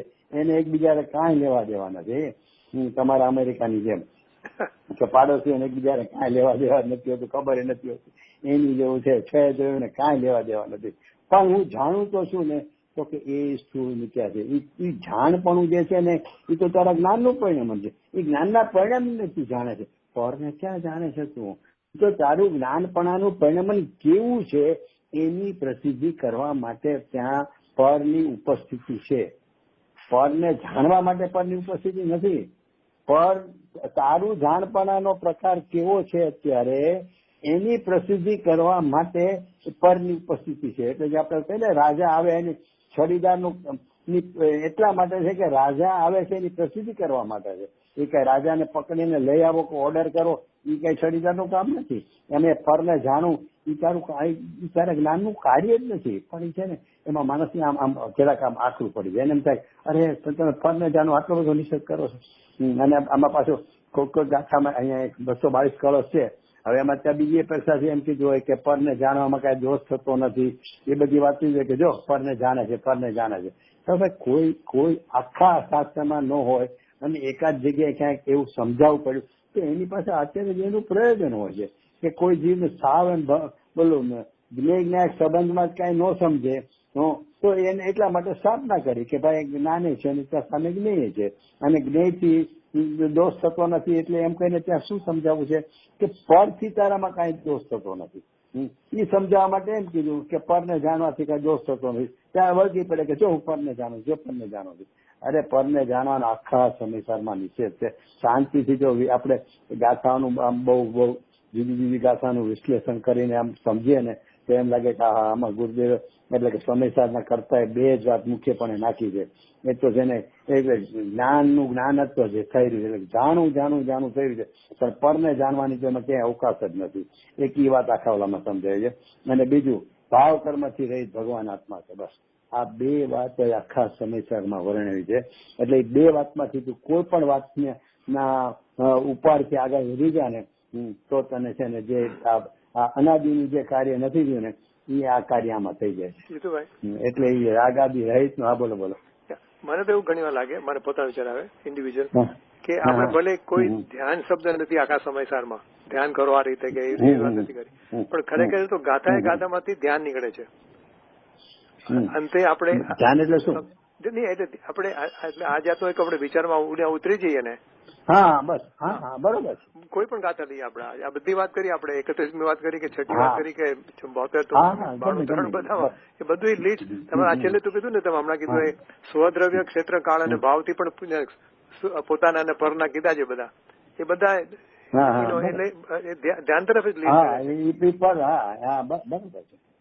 એટલે એનો શું થયો કે એક ગાથાઓમાં છે ને એટલી ગંભીર છે એટલે કે ધ્યાન કરો એટલે કે એના ચિંતનમાં ઉતરી જાઓ ને તો તમને એક ગાથા હું કહું ને આ ગાથા કેટલી આમ ભાષામાં તો કેટલી સહેલી છે કે આ ત્યાગ કરનારો બીજો નથી ને જાણનારો છે એ જ ત્યાગ કરે. જાણ્યું ભીન જાણ્યું એનો અર્થ ત્યાગ થઈ ગયો. એટલે આમ પણ આમાં કેટલી ગર્ભિતમાં આમ જોવો ઊંડાણમાં જો ખબર પડે કે પરમાર્થથી જો તો ત્યાગ કરતાનું નામ પણ તને લાગુ પડતું નથી. એટલે એનો અર્થ કેટલો નિષેધ છે પણ એટલે ઊંડાણમાં એવો જાય ને આપણે તો જ ખબર પડે. એટલે આનું છે ને સમસ્યાનું ખૂબ ખોલન એક ગાથા એક ખોલન કરવાની જરૂર છે કે શું કહેવા માંગે. હવે જો અહીંયા વિચારીએ કે અહીંયા જે કીધું ને કે રાગનું નામ ત્યાગ કરતાનું નામ પણ તેને નથી, તો એ વાત ક્યાં તો કે 20, 21, 22 ગાથામાં શું લીધું કે પૂર્વે મેં કર્યું નહોતું, ગ્રહણ કર્યું જ નહોતું, પૂર્વે મેં રાગ કર્યો જ નહોતો. જ્ઞાનીનું મેં લક્ષણ કીધું ને પેલા અજ્ઞાનીનું કીધું કે પૂર્વે મેં રાગ કર્યો હતો અને અસાચા બાંધીને એનો ઉદય એનું અત્યારે ફળ ભોગવું છું ને અત્યારે અસાચામાં આમ કરીશ તો ફરીશમાં મને આજે અસાચા બંધાશે ને એનું ફળ ભોગવીશ. એમ 3 કાળ સંબંધી જે અજ્ઞાની છે એ 3 કાળ સંબંધી એનો કરતા થાય છે, એનો ગ્રહણ કરે છે રાગાદીને. એટલે કરતા ને સ્વામિત્વ પણ વાત છે. એટલે એ ત્યાં લીધું. પછી એના નિષેધમાં પાછી આગળમાં શું લીધું પ્રતિબદ્ધ કે થાય તો કે પૂર્વે મેં કર્યો જ હું એટલે કે ગ્રહણ જ મેં કે રાગ નો કરતા હું ક્યારે થાવ, રાગને મેં ગ્રહણ કર્યો હતો, રાગનો કરતા થાવ ને તો કે પૂર્વે પણ મેં રાગને ગ્રહણ કર્યો નહોતો, વર્તમાનમાં પણ હું રાગને ગ્રહણ કરતો નથી અને ભવિષ્યમાં પણ હું રાગને ગ્રહણ કરતો નથી. એટલે 3 કાળ સંબંધી હું રાગને મેં અગ્રહણ કરતા એટલે કદી ગ્રહણ કર્યો જ નથી. એટલે કે એનો અર્થ હું 3 કાળ સંબંધી હું રાગનો પરભાવનો ત્યાગ જ મારે વર્તે છે. એટલે ત્યાગ કરવાનું પણ મને આવતું નથી કારણ કે ગ્રહણ જ થયો નથી 3 કાળ સંબંધી. એટલે એને ઈ જોર આવું જોવે કે રાગ હોવા છતાં મેં રાગને કદી ગ્રહણ જ કર્યો નથી. તો ઈ વાત ઉપર જોર આવવું પડે. કર્મગમ ચિંતામણીમાં એક બોલ છે પણ અત્યારે મને યાદ નથી રહ્યો, પણ એમાં ત્યાં આપણી એક બીજી ગાથા પ્રખ્યાત પ્રચલિત છે ને એ વાતમાં ત્યાં પદ્મનંદ આચાર્ય લીધું છે કે શરીર હોવા છતાં પણ શરીર રહિત છું અને રાગ હોવા છતાં પણ રાગ રહિત છું ને કઈક 3 બોલ નાખ્યા છે. એટલે કે આવું હોવા છતાં પણ એ રહિત જ છું. સહિત હોવા છતાં એટલે શું કે સહિત તો તારી વિપરીત દ્રષ્ટિમાં અથવા તો સંયોગ દ્રષ્ટિથી સહિત દેખાય, પણ જેમ કે શરીરમાં આપણે પ્રત્યક્ષ લાગે કે હા બરોબર છે શરીર સહિત છું એવું દેખાવા છતાં હું ખરેખર તો કે હું શરીર રહિત છું. એ તો અજ્ઞાન દશામાં એટલે એનો સ્વીકાર આવે છે. તો એવી રીતે કે છે કે રાગ આદિ છે ને એનો સહિત હોવા છતાં એટલે દેખાવા છતાં રાગ આદિનું સહિતપણું દેખાવા છતાં એ જ વખતે તું રાગ રહિત છો. એટલે મને રામજીભાઈ ત્યારે બહુ યાદ આવે. રામજીભાઈ એમ પૂછે કે ક્યારે સાહેબ રાગ રહિત તો ક્યારે? મોક્ષ થાય ત્યારે ને. ગુરુદેવ કે જયારે રાગ છે ત્યારે રાગ રહિત પણાની વાત હોય ને, પછી રાગ રહિત જ હોય ત્યાં હું કેવું કે તું રાગ રહિત છો. જયારે તું રાગ સહિત છો ત્યારે તું રાગ રહિત છો એ દ્રષ્ટિની મુખ્યતા છે, પછી તો કઈ છે જ નહીં. એટલે કે એને એટલે ગુરુદેવનું હમણાં એક પ્રવચનમાં મેં સાંભળ્યું હતું, કદાચ કાલે જ સાંભળ્યું હતું 18મી વારમાં. સકલ પર્યાય છે ને જયારે પોતાને 320 ગાથા લીધી હતી તે અખંડ એક પ્રત્યક્ષ પ્રતિભાવ મેં સકલ નિરાવણ લીધું ને, તો કઈ ખંડ જ્ઞાન રૂપે પોતાને નથી માનતો. પર્યાય પોતાને જયારે ખંડ જ્ઞાન રૂપ પણ નથી માનતી. હવે ખંડ જ્ઞાન રૂપ નથી માનતી ત્યાં રાગનો ત્યાગ ને રાગનું ગ્રહણ એ વાત આવી ક્યાંથી? એને ખરેખર અંદરથી એને પોતાની છે ને આમ પ્રશ્નો કરવા જોઈએ કે આ બધું આવે છે ક્યાંથી? રાગનું કરતાપણું ને રાગનું ત્યાગપણું ને હું આ બધું ક્યાંથી? અહીંયા તો ખંડ જ્ઞાન એટલે કે જ્ઞાનનો અખંડપણામાં હું આ ખંડ જ્ઞાન તે પણ હું નથી. ત્યાં રાગ હું છું કે રાગને ગ્રહણ કર્યો કે રાગનો મેં ત્યાગ કર્યો. એટલે કીધું 20, 21, 22 ગાથામાં એ જ વાત લીધી છે. એટલે ત્યાં જ્યાં આપણે મેળવણી કરીએ ને ત્યાં આપણને એવું ખ્યાલ આવશે કે મેળવણી કરતા એમ ઓહો આખે બધે સમયસારમાં આખો ધ્વનિ જ આ છે. હા બોલો રજનીભાઈ. તમે કહ્યું ને 320મી ગાથામાં કે ખંડ જ્ઞાન તે હું નથી. આપણે એમ કહી શકીએ કે ખંડ જ્ઞાન તે હું નથી ઇઝ ઇક્વલ ટુ ભાવેન્દ્રીનું જીતવું. 31 ગાથાનું જે ભાવેન્દ્રીનું જીતું છે એ જ લીધું ને. હા ત્યાં એક અખંડ લીધું ને, એક અખંડ ચૈતન્ય શક્તિનો ગ્રહણ કરી એટલે અસ્થિમાં એક અખંડ લીધો. હા એટલે એની સામે ઓલું ખંડ એ ખંડ છે એટલે જ અખંડ લીધું. ભાવ ઇન્દ્રિયમાં અખંડ શું કામ શબ્દ લીધો? તો કે ભાવ ઇન્દ્રિય છે ખંડ જ્ઞાન રૂપ છે એટલે ખંડ જ્ઞાનના નિષેધ માટે કીધું કે અખંડ એક ચૈતન્ય શક્તિ એવો શબ્દ લીધો, અખંડ લીધો.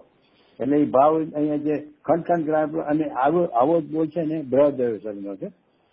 આવો આ જે અખંડ એક સકલ પ્રત્યક્ષ લીધું ને એવો જ બોલ બૃહદ્રવ સંઘનો અત્યારે મારા હાથમાં નથી ઓલું પરમાગમ ચિંતામણી. તો અને મેં છે ને એ બોલા રાગ આદિ રહિત ભગવાન આત્માના બધા જે આર્ટિકલ લખાય એમાં 6થા ભાગમાં એ 2 ગાથા હારેલી 2 લીધેલી છે કે જ્ઞાની શું માને છે એમ કરીને. તો કે એ જે સકલ નિરાવણ વાળી વાત છે એવા જ પણ એના શબ્દો થોડા ફેરવીને એ જોર આપીને કે ભાઈ આ ખંડ જ્ઞાન છે ને કે હું છું જ ને એકચ્યુઅલી છે ને બધી રમત તો પર્યાયમાં છે. બરોબર છે. ગુરુદેવ કહે છે ને કે અનિત્ય વડે નિત્યનો નિર્ણય કરવાનો. એટલે છે તો બધી રમત અનિત્યમાં એટલે કે જ્ઞાનની પર્યાયમાં નિર્ણય કરવામાં. બરોબર છે. તો કે ખરેખર આટલો જ નિર્ણય કરવાનો છે કે આ જે પર્યાય છે ને એ પર્યાય રૂપ જ હું નથી. એમાં થોડીક આપણે મૂંઝવણ થશે કે પર્યાય છે અને પર્યાય રૂપ છો કે હા એ 11મી ગાથાનું હાર છે. પર્યાય પોતાને પર્યાય રૂપ માને છે ને હું પર્યાય રૂપ છું એટલે 320 ગાથા મને બૃહદ સંઘમાં એ ના પાડી કે ખંડ કે પર્યાય રૂપ. પર્યાય રૂપ હું છું જ નહીં. પર્યાય પોતાને હું પર્યાય રૂપ છું જ નહીં એવું માને છે. તો કે રાણી લક્ષ્મીબાઈ છે ને લડવા જાય છે ને ત્યારે છે ને હું સ્ત્રી છું જ નહીં, હું સ્ત્રી છું જ નહીં એવું પણ યાદ નથી કરતી. હું પુરુષ જ છું. એ પુરુષત્વથી જ લડે છે. હું ક્યારે એને સ્ત્રીપણું નથી એવું યાદ કરવા તૈયાર નથી. એટલું એને જોશ હોય છે. એમ અહીંયા છે ને હું પર્યાય રૂપ નથી એ પણ એ તો પર્યાયપણે ન માનું એ પણ એક સમજાવવા માટેની વાત છે ભાષાની શૈલીમાં, ઉપદેશ શૈલીમાં. ખરેખર શું છે કે હું સકલ નિરાવણ અખંડ એક પ્રત્યક્ષ ભાષમય જ છું.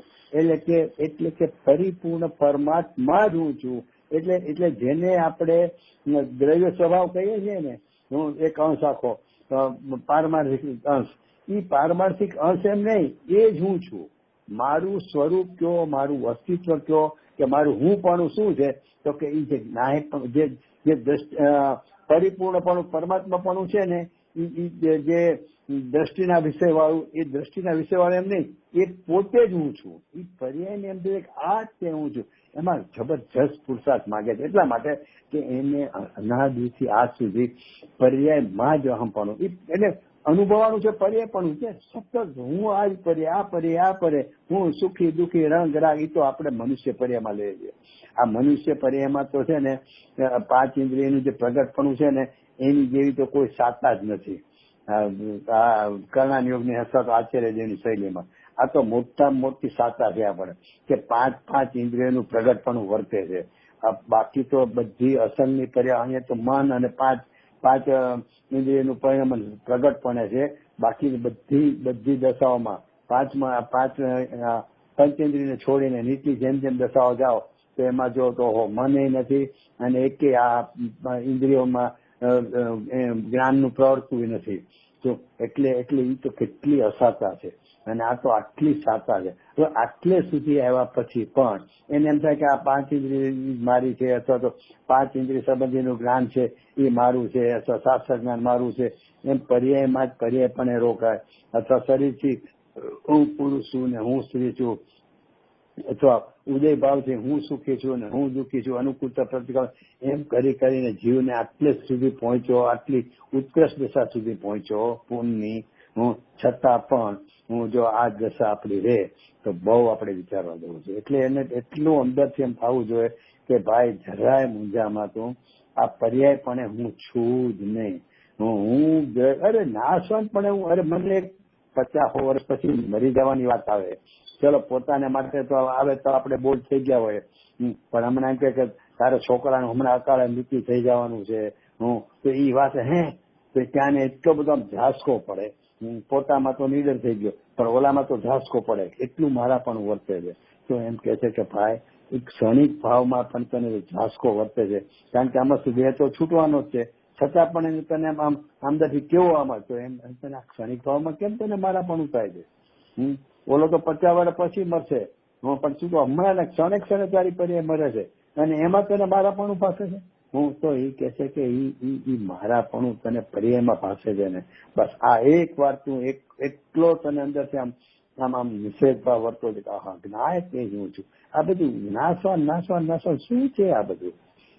એવું બધું એટલે કહેવાનો મતલબ છે તમે જે કીધું ને કે એક ગાથાએ એને ઊંડો ઉતરી અને વિચાર કરવાનો છે. બસ એક ગાથા ધ્યાનની કહેતા વિચારણાની છે, ઊંડો તેને સંશોધન કરવાની છે. આને લગતો છે, બધા વિષયાંત નથી કરવું, બધા ટાઈમ નથી બગાડવો, પણ આને લગતું છે લગભગ કે આ તમે કહું ને કે એક ગાથામાં ઊંડા ઉતરવા જેવું છે, વિચારણા કરવા જેવું છે. હવે શું થાય છે કે હવે આપણે 6ઠ્ઠી ગાથા લીધી હોય, 6ઠ્ઠી ગાથાની વિચારણા ચાલતી હોય, પછી એનો જુસ્સો હોય 6ઠ્ઠી ગાથાનો, પછી આપણે 11મી આવે, પછી બધી આવે, પછી 13મી 14મી 15મી 16મી 17મી 18મી 19મી 31મી બધી એક પછી આવે.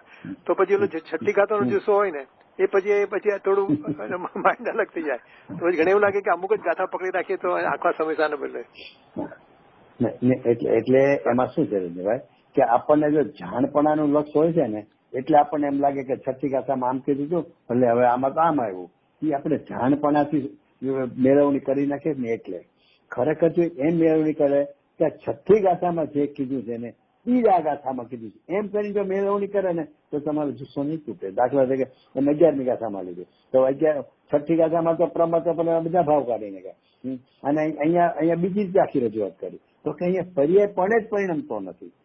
તો કે એની મેળવવાની જ વાત આવી. એમાં 31મી ગાથા 32મી ગાથા એ બધામાં અને એને સપોર્ટિંગ ગાથા છે, એ રીતે જો વિચાર મંથન કરો ને તો જુસ્સો નહીં તૂટે. અને રહી બીજી વાત કે આ બધાના સંરક્ષણ જુદા જુદા હોય છે, એટલે બધાનો રસમાં ફેર પડે. કઈ છે તો કોઈને 6ઠ્ઠી ગાથામાં એટલા બધા ભાવ ભાષે કે એમ થાય કે એમાંથી બહાર જ નથી નીકળવું. તો ગુરુદેવે ઘણી વાર શું કહેવાય, અમુક ગાથામાં બોલે કે આમાંથી બહાર જ નથી નીકળવું ગમતું, એટલે એનો અર્થ કે બીજી ગાથામાં બહાર નીકળવું ગમે છે, એમ થોડું અસ્થિ નથી કરવાનું છે.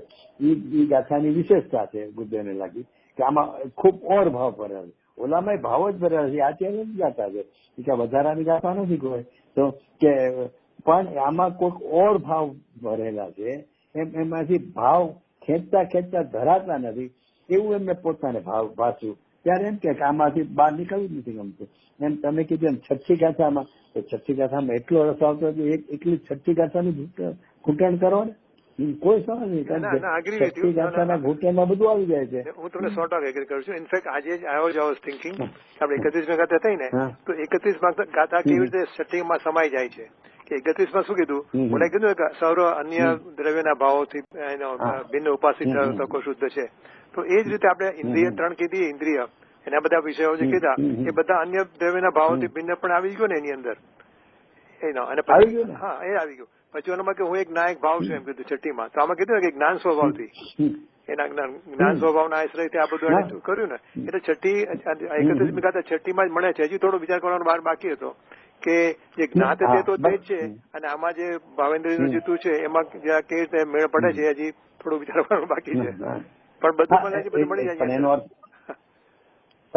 થયો ને કે તમે જયારે બે ને મેળવણીથી વિચાર્યું તો તમને એમ જ લાગશે કે આની પુષ્ટિ જ થઈ જાય. હા, પુષ્ટિ થઈ જાય. તમે જ્યાં બધું કીધું ને કે છઠ્ઠી ગાથામાં બીજી ગાથામાં એમ લાગે કે આમાં જોર હતું અને પછી આ બધા વિષયમાં જોર નહીં, એની પુષ્ટિ જ થશે. છઠ્ઠી ગાથામાં તમને જે કોલન રહે છે ને એ આ બધી ગાથા એની સપોર્ટિંગમાં જ જશે. પણ એ આપણે એનો એ ગાથાને થોડાક ઊંડાણમાં જઈને એનો વિસ્તાર કરીને વિચારશું ને તો એ ખ્યાલમાં આવશે. ઓહો, આ તો છઠ્ઠી ગાથામાં જે કીધું છે એટલે છે ને હું તો એમ જ કહું છું ને ગુરુદેવ એમ જ કહે છે કે આ છઠ્ઠી ગાથાનો જ વિસ્તાર છે, આખું સમયસાર છે ને છઠ્ઠી ગાથાનો જ વિસ્તાર છે. કારણ કે બધી એમાં બધું જ આવ્યું છે. પણ એની દ્રઢતા માટે અને પોતાને એની વધારે ને વધારે એનું ઊંડપ ભાષે એના માટે આ બધી સપોર્ટિંગ ગાથા છે. આ એકેય ગાથા એવી નથી કે એને અને ઓલી વાતને કઈ એમાં થોડુંક ઢીલી પોચી કરતી હોય. બધી ગાથા સપોર્ટ જ કરવા વાળી ગાથા છે. તો એટલે કોઈ પણ ગાથાથી પણ આપણને જેમાં વધારે રસ આવે એ ગાથાનું વધારે ઘોલન કરવું, એમાં ક્યાં વાંધો. ભાઈ કોઈ પણ ગાથાના ઘોલન કરીને અંતે તો એને ક્યાં પહોંચવાનું છે કે વર્તમાન પર્યાયમાં રાગાદી રહી ભગવાન આત્મા છું, ભગવાન હોના બી ક્યાં. ન્યાલભાઈ કહે છે સ્વયં ભગવાન હું. અને બીજું હોના અને હુંમાં બહુ મોટો ફેર છે. જ્યાં સુધી હોનાની દ્રષ્ટિ છે ને થવું ત્યાં સુધી એની પર્યાય દ્રષ્ટિ છૂટતી નથી. કારણ કે થવામાં શું છે કે નથી અને થવું છે, એટલે કે આ જે છે એને છોડવું છે અને નવું પ્રગટ કરવું છે. એટલે પર્યાયના જ કર્તૃત્વ મારે એમાં કરે છે હોનામાં. અને મેં એટલે હું છું તો કે હું પરિપૂર્ણ પરમાત્મા છું એમ કોણ નક્કી કરે છે? કાલે પ્રવચન કે પર્યાય એમ નક્કી કરે છે, દ્રવ્ય ને ક્યાં નક્કી કરવાનું છે? માણસો કે દ્રવ્ય સ્વભાવની વાત છે. કેટલાક લોકો શું આમાં ખુલાસો કરે કે એ તો ગુજરાત દ્રવ્ય સ્વભાવની વાત કરે. અરે દ્રવ્ય સ્વભાવની વાત નથી. દ્રવ્ય સ્વભાવ તો જે છે એ છે એને ક્યાં નક્કી કરવાનું છે? નક્કી પર્યાય કરવાનું છે કે હું જે દ્રવ્ય સ્વભાવ છે એ જ હું છું. દ્રવ્ય સ્વભાવ કેવો છે એ મારે નથી નક્કી કરવું. હું કેવો એકચ્યુઅલી પર્યાય શું નક્કી કરવાનું છે કે દ્રવ્ય સ્વભાવ કેવો છે? તો કે ના, હું કેવો છું તો કે હું જે દ્રવ્ય સ્વભાવ છું ને એ રૂપ જ હું છું, એ મય જ હું છું. એમ પર્યાય પોતાનું સ્વરૂપ નક્કી કરવાનું છે. દ્રવ્ય સ્વભાવ નક્કી નથી કરવાનું. પણ એમ કેમ તો એમ લાગે જો પર્યાય દ્રષ્ટિની વાત કરી. અરે પર્યાય દ્રષ્ટિની ક્યાં વાત કરીએ? પણ પર્યાય પોતે કોણ છે, શું છે? તો કે પર્યાય એમ કે છે કે હું દ્રવ્ય સ્વભાવ છું, હું દ્રવ્યમય છું. એ નક્કી કરવાનું છે. કારણ કે બધે એમ આવશે કે તું એમ નક્કી કર. ગુરુદેવ નો બોલ છે તું નક્કી કર, એમ નક્કી કર તું. તો કે તું પરમાત્મા છે. પરમાત્મા પણાનો નિર્ણય નથી કરે, હું પરમાત્મા છું એમ પર્યાય નક્કી કરવાનું છે. એમ સકલ અખંડ નિરાવરણ એક પ્રત્યેક પ્રતિભાસમાં શું લીધું કે ખંડ ભાવરૂપ હું નથી, આ છે ને તે હું છું. આવો સ્વભાવ મારો આવો જો ને, મારો સ્વભાવ આવો છે એમ લીધું જ નથી. ત્યાં જ્ઞાની શું વિચારે છે એ જયસન આચાર્ય 320 ગાથામાં અને બૃહદરસમાં જ્ઞાની શું વિચારે છે એ વાત લીધી છે ને, ત્યાં મારો સ્વભાવ આવો છે અખંડ એક એમ નથી લીધું. પર્યાયમાં એમ નક્કી કરે. પર્યાય એમ કે છે કે હું આવો છું, હું ખંડ જ્ઞાન રૂપ નથી. અત્યારે એ પર્યાય વર્તમાન પર્યાય એમ નક્કી કરે છે કે હું આ છું. પર્યાય મારો આવો છે એમાં તો બે ભેગા પણ એમાં તો પોતે પર્યાયમાં ઉભો રહી ગયો એટલે પોતાનું પર્યાય પણ રાખ્યું. અને પછી ઓલો મારો દીકરો આવે છે, એમાં મારો દીકરો તો દીકરાના ગુણગાન છે. એમાં તું ક્યાં આવ્યો? એમ અહીંયા મારો સ્વભાવ આવશે, મારો સ્વભાવ અખંડ એક તારા સ્વભાવની વાત જ નથી.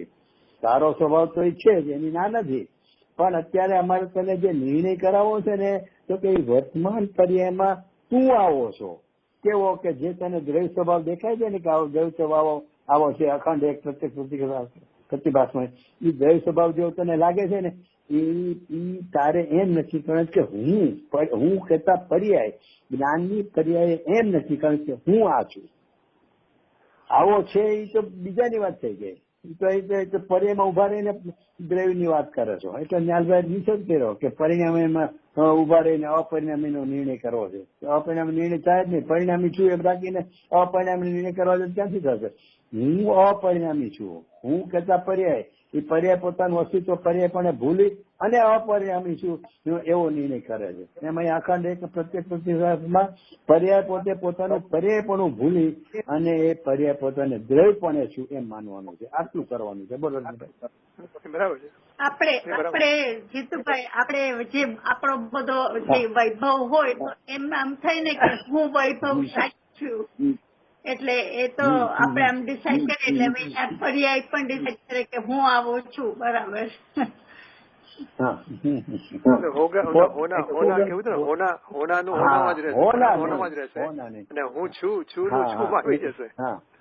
હા, એ છે ને, મેં તમને લોકોને મોકલો છે કે ખબર નથી, પીડીએફ દેવલાલીની એક બીજી પીડીએફ હતી, 2 ભાગ તો તમને મોકલાયા સિદ્ધાર્થના સ્વરૂપની. ત્રીજામાં આવા નાના આર્ટિકલો દેવલાલી 3 મહિના વચ્ચે હતો ને, આની તબિયતની કરાવવા માટે ગયા હતા વૈદનું જ્યોતિની, તો ત્યાં પછી હું સ્વાધ્યાય હતો ને, એમાં મને આ બહુ વિચાર આવેલો. એક મેં આર્ટિકલ લખેલો કે હોના અને હું, મેં હું અરે મુજે હોના, બહુ મોટો ફેર. જેને મુજે હોના હે ને એને કોઈ દિવસ મેં હું પણ ભાગતું જ નથી, અને જેને મેં હું છું જ એને હોવાપણું થયા વગર રહેતું જ નથી. એટલે શું? તો કે હું પરમાત્મા જ છું એમ જેને પર્યાયમાં પરમાત્મા પણ છું એમ પરમાત્મા પણ છું એમ સ્વીકાર કર્યો ને, એમને પરમાત્મા પણ પ્રગટા વગર રહેતું જ નથી. અને જેને પરમાત્મા થવું છે, હું રાગી છું, રાગ ટાળવો છે, એને કોઈ દિવસ રાગ થી પડતો જ નથી, કારણ કે એને કર્તૃત્વમાં જ ઉભો છે. એટલે હોનામાં હોના થઈને રહેવાનું છે, એટલે તારે ચિંતા કરવાની જરૂર નથી. તું મેં હું નો સ્વીકાર કરીશ ને એટલે હોવાપણું થઈને રહેશે જ નહીં. પણ આ વિધિ છે, તમે હોવાપણા ઉપર હોના મુજે હોના એ કરવા રહીશ ને તો એ કર્તૃત્વમાં જશે. એટલે મેં હું નો સ્વીકાર એને ભાગશે જ નહીં ક્યારે. બોલો બોલો. એટલે મારે સમ્યક દર્શન તો સમ્યક દર્શન પ્રાપ્ત નહીં થાય. જો એમાં શું છે, આમાં પ્રશ્ન ક્યાંથી છે એનો ઉપર આધાર છે. તમે ભાવનાથી વાત કરીએ ને ત્યારે એમ જ છે કે ભાઈ અનંત કાળમાં સમોસણમાં અનંતવાર ગયો તો પણ શું કાર્ય કરવું રહી ગયું? તો કે એક મારે આત્માનો અનુભવ કરવો રહી ગયો, અથવા તો સમ્યક દર્શન કરવું રહી ગયું. અને પરમાત્મા પ્રકાશની ગાથા બેનથી ઘણી વાર યાદ કરતા હતા. શું લેતા હતા કે 2 જ વસ્તુ દુર્લભ છે, પરમાત્મા પ્રકાશની દાખલા છે. એક જીનેન્દ્ર દેવની પ્રાપ્તિ અને એક સમ્યક દર્શનની પ્રાપ્તિ. જીનેન્દ્ર દેવની પ્રાપ્તિ એટલે કે જીનેન્દ્ર દેવ જે કીધું છે એ મેં સ્વીકાર નથી કર્યો, એટલે એની પ્રાપ્તિ મને રહી ગઈ. અને એક સમ્યક દર્શનની પ્રાપ્તિ રહી ગઈ. એટલે ભાવનાની મુખ્યતાથી તો એમ જ થાય ત્યારે મારે સમ્યક દર્શન કરવું છે. હું આ મનુષ્ય મળ્યો જે ઓલો તમને ધવલ નો ઓલો પાઠ મોટો લાંબો મોકલો ને, કેટલો મનુષ્ય દુર્લભ છે, તો આટલો દુર્લભ યોગમાં હું પહોંચ્યો તો મારે એક જ કાર્ય, પ્રાયોરિટી જેવું છે જ નહીં. પ્રાયોરિટી શબ્દ ખોટો છે, પ્રાયોરિટીમાં તો બીજું છે, 2nd નંબર 3rd નંબર બીજા કાર્યો છે, એવો એમાં સ્વીકાર આવ્યો. અહીંયા કે છે પ્રાયોરિટી જેવું નથી, એકમાત્ર કાર્ય છે. શું? તો કે મારે સમ્યક દર્શન કરવું છે. તો એ બધી વાત છે ને ભાવનાની છે. હવે એ ભાવનાની વાતમાં તો કરવા પણ આની જ વાત આવશે. નથી એને કરવું, નથી એને પ્રગટ કરવું, પહોંચી વળવું, પ્રાપ્ત કરવું, એ છે ને એ બધી ભાવનાની વાતમાં આવશે. હવે જયારે ઈ જે ભાવના એને છે સમ્યક દર્શન કરવું છે, તો કે સમ્યક દર્શન થાય કઈ રીતે? તો કે તો હવે એની વિધિ ઉપર ચાલ જવું પડશે. ઓલી તો ભાવનાની વાત, એટલે કે તે નક્કી કરી નાખ્યું કે મારે શું કરવું છે આ જીવનમાં, તો કે મારે સમ્યક દર્શન કરવું છે. તો સમ્યક દર્શન કરવું છે એટલે દાખલા તરીકે કોલેજ ભણી લીધી છોકરાએ, તો હવે મારે શું કરવું? તો કે પહેલી મારી ભાવના મારે પૈસા વાળા થવું છે, બાપા કરતા પણ મારે પૈસા મારે વધારવા છે. એને નક્કી કરી નાખ્યું. પણ પછી એની વિધિ શું? ખાલી મારે પૈસા અવસર જેવું એ પૈસા અવસર કેરા કરવાનું કે એની કઈક વિધિ જોશે? તો કે સારામાં સારો કોઈ એવો ધંધો ગોતું અને એ એટલો બધો પ્રોફિટ વાળો હોય કે એ કરીને હું પૈસા વાળો. એમ અહીંયા કહે છે કે તારે ભાવનામાં તો બરોબર સમ્યક દર્શન કરવું છે, પણ સમ્યક દર્શન કરવાને માટે શું કરવું? તો કે હું વર્તમાનમાં જ પરિપૂર્ણ પરમાત્મા છું, સિદ્ધ છું, જ્ઞાતા છું. એ વાતનું મને એટલું અંદરથી આવવું જોવે કે હા હું પરિપૂર્ણ છું, મારે કઈ કરવા પણ છે જ નહીં. એને આવવું જોઈએ. એટલે સમ્યક દર્શન કરવાની વાત પછી નીકળી જશે, એ ભાવનામાં રહી જશે. ભાવનાને હા બોલો. હા રંજનભાઈ. ના મારે કઈ આ તમને લાગે અવાજ આવતો લાગે. બસ એટલે છે ને. અચ્છા એટલે અચ્છા હવે મને વિચારી પછી આમાં છે. હા બોલો. ના તમારો શુદ્ધાત્માનું તમે કીધું ને એના તમારે હા લતાબેન ભાગ છે, પેલો ભાગ પણ છે તમારે લખેલો. એક છે શુદ્ધાત્મા સ્વરૂપ ચિંતન નો પહેલો ભાગ છે, પછી એક શુદ્ધાત્મા સ્વરૂપ ચિંતન નો બીજો ભાગ છે, અને પછી છે ને મેં જે દેવલાલી ના બધા બહુ શોર્ટ લેખો આર્ટિકલ લખેલા, 2 પાના 4 પાના એવા નાના, અને ઘણા બધા વિષયો લીધેલા છે એમાં. છે બહુ નાનું, આ બધા 2 કરતા પેજ વાઇઝ બહુ નાનું છે, પણ એમાં આર્ટિકલ ઘણા લીધા છે. અને બહુ આની જેમ મેં હું ને હોના હે એવી રીતે બધું, અથવા તો પ્રદેશભેદમાં શું છે, 181-83 ગાથામાં લીધું પ્રદેશભેદનું. તો એમાં શું ત્યારે ગુરુદેવની પ્રવચન ત્યાં ચાલતું હતું, એટલે ઘણા દિવસ સાંભળ્યું, એટલે એના બધા વિચારો કરીને આપણી મેરે ગળમથલ કરવાની એટલું છે એમાં. એટલે એવું હશે તો પીડીએફ આમાં મૂકી દઈશ, તમે જોઈ લેજો એ પીડીએફ.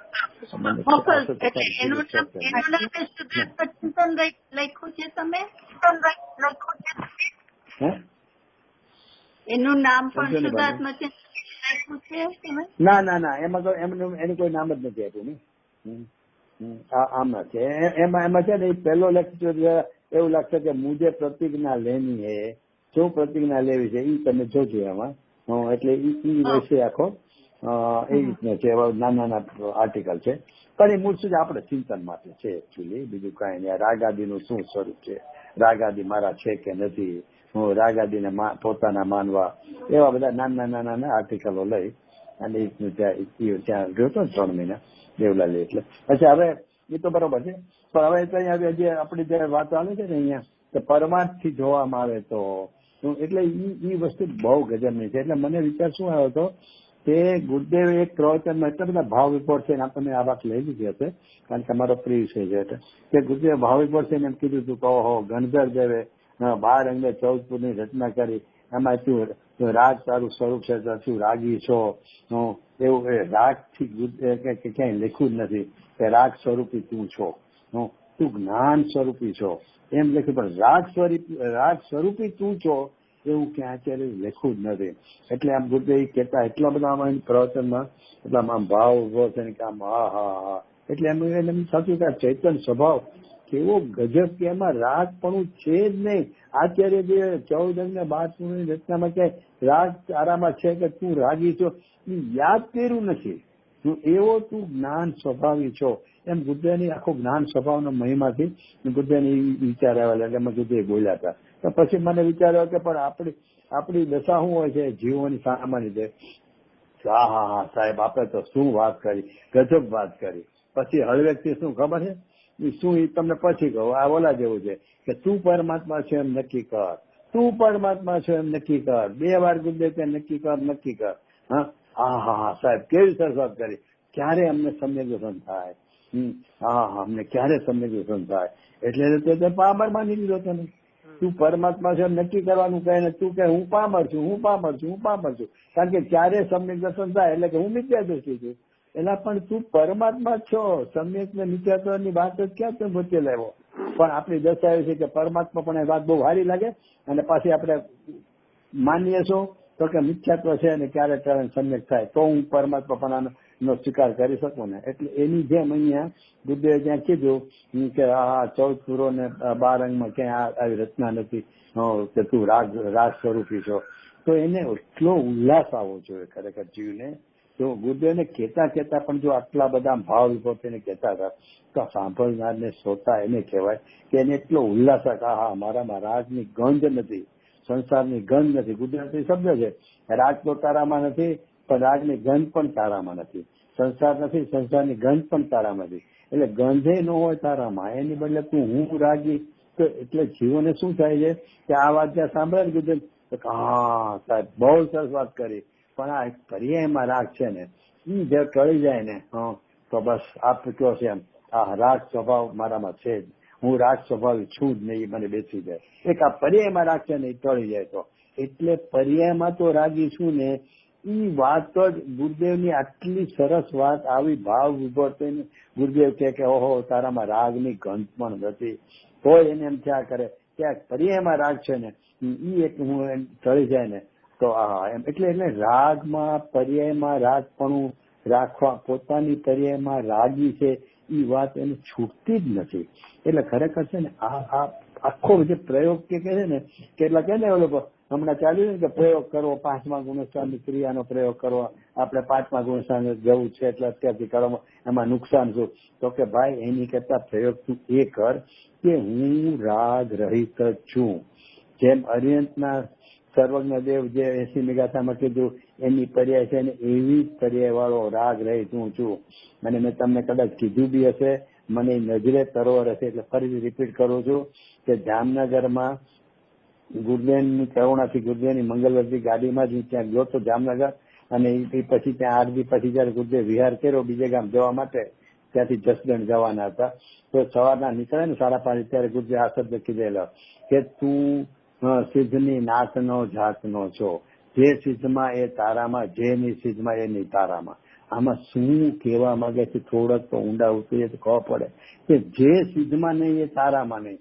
તો સિદ્ધમાં રાગાદી છે અલ્પજ્ઞતા છે તો તું પર સત્તાવલી જ્ઞાનને ખંડ જ્ઞાનને કેમ મારો માને છો અને રાગાદીને કેમ મારા માને છો? એ છે જ નહીં તારામાં. તારામાં અલ્પજ્ઞ પણ છે જ નહીં. તું જ્ઞાતા છો, જાણવું સર્વજ્ઞ ભગવાનને જાણવું અને તને જાણવું, કારણ કે તું એની નાતનો જાતનો છો. એટલે ભાઈ અહીંયા પહોંચવાનું છે કે ગુરુદેવ જયારે એમ કે 14 અંગ અને 12 પૂર્વ 14માં રચનામાં ક્યાંય આ આવ્યું નથી તો એને ઉલ્લાસ હોવો જોઈએ. અને એ વાત અહીંયા આચાર્ય દેવ એ જ કહે છે કે તું પરમાર્થ દ્રષ્ટિથી જોતા છે, પરમાર્થ દ્રષ્ટિ જોવામાં આવે તો. હવે અહીંયા જોવામાં આવે તો એટલે એનો અર્થ કે તું જોતો નથી એ વાત આવી ગઈ ને. તું જોતો હોય તો કહેવાનો સવાલ જ ન આવે ને. એમ નથી ક્યાં કહેતા કે તું પર્યાય દ્રષ્ટિથી જોવામાં આવે તો, પર્યાય દ્રષ્ટિથી તું સદાય જોયા જ કરે છો. એટલે એ તને શું કે જોવા આવે તો, જોને તો વાળી વાત તેને આવતી જ નથી. જોને તો વાળી વાત એટલા માટે આવે છે કે તું પરમાર્થ દ્રષ્ટિ તને જોતો નથી. એટલે અહીંયા આચાર્ય ખાસ વચન આપે છે કે પરમાર્થ દ્રષ્ટિથી જોતો એટલે તું જોતા છે પરમાર્થ દ્રષ્ટિથી, અને પરમાર્થ દ્રષ્ટિ તું જોઈશ ને તો શું છે તો કે પરભાવના ત્યાગ કરતાનું નામ પણ પોતાને નથી, પોતે તો એ નામથી રહી છે. પાછો ખુલાસો કર્યો, એનું નામ પોતાને નથી, પાછું કહે છે પોતે તો એ નામથી રહી છે. બોલો, પોતાને નામે લાગુ પડતું નથી. કેમ તો કે નામથી રહી છે. શેના? તો કે ત્યાગ કરતાના. ત્યારે અશુભ રાગ ટાળવો છે ને શુભ રાગ ટાળવો છે. એક વાર સમજી લો, શુભ રાગ હો કે અશુભ રાગ હો, લાને से नहीं आता है, धक्के मारने से नहीं जाता है. એ ખેંચો કાંઈ લવાતો નથી અને ધક્કો માર્યો કઈ જવાતો નથી. ભગવાનના દર્શન કરતા કરતા ભગવાનને મોઢે આમ ભક્ત આમ ટગર જોતા ગુલાબ જાંબુ ખાવા મળે તો બહુ મજા આવે, રસગુલ્લા ખાવા મળે લાવી દે જેવો ભાવ ભાઈ. ભગવાનના દર્શન કરતો શાંતિથી એકાગ્ર ચિત્તે. હા, કદાચ તેને કોઈ ધંધાથી કોઈ મુશ્કેલી ન હોય કે ઘરમાં કોઈ પ્રતિકૂળતાનો પ્રસંગ હોય, બીમારી હોય તો કદાચ તને ભગવાનના દર્શન કરતા એ તને હજી કે યાદ આવી જાય તો આવી જાય. પણ ક્યારે તને એવો ભાવ તું લાવી દેજો દર્શન કરતા. તમે લોકો જયારે જાઓ ભગવાન દર્શન કરતા કરી દેજો.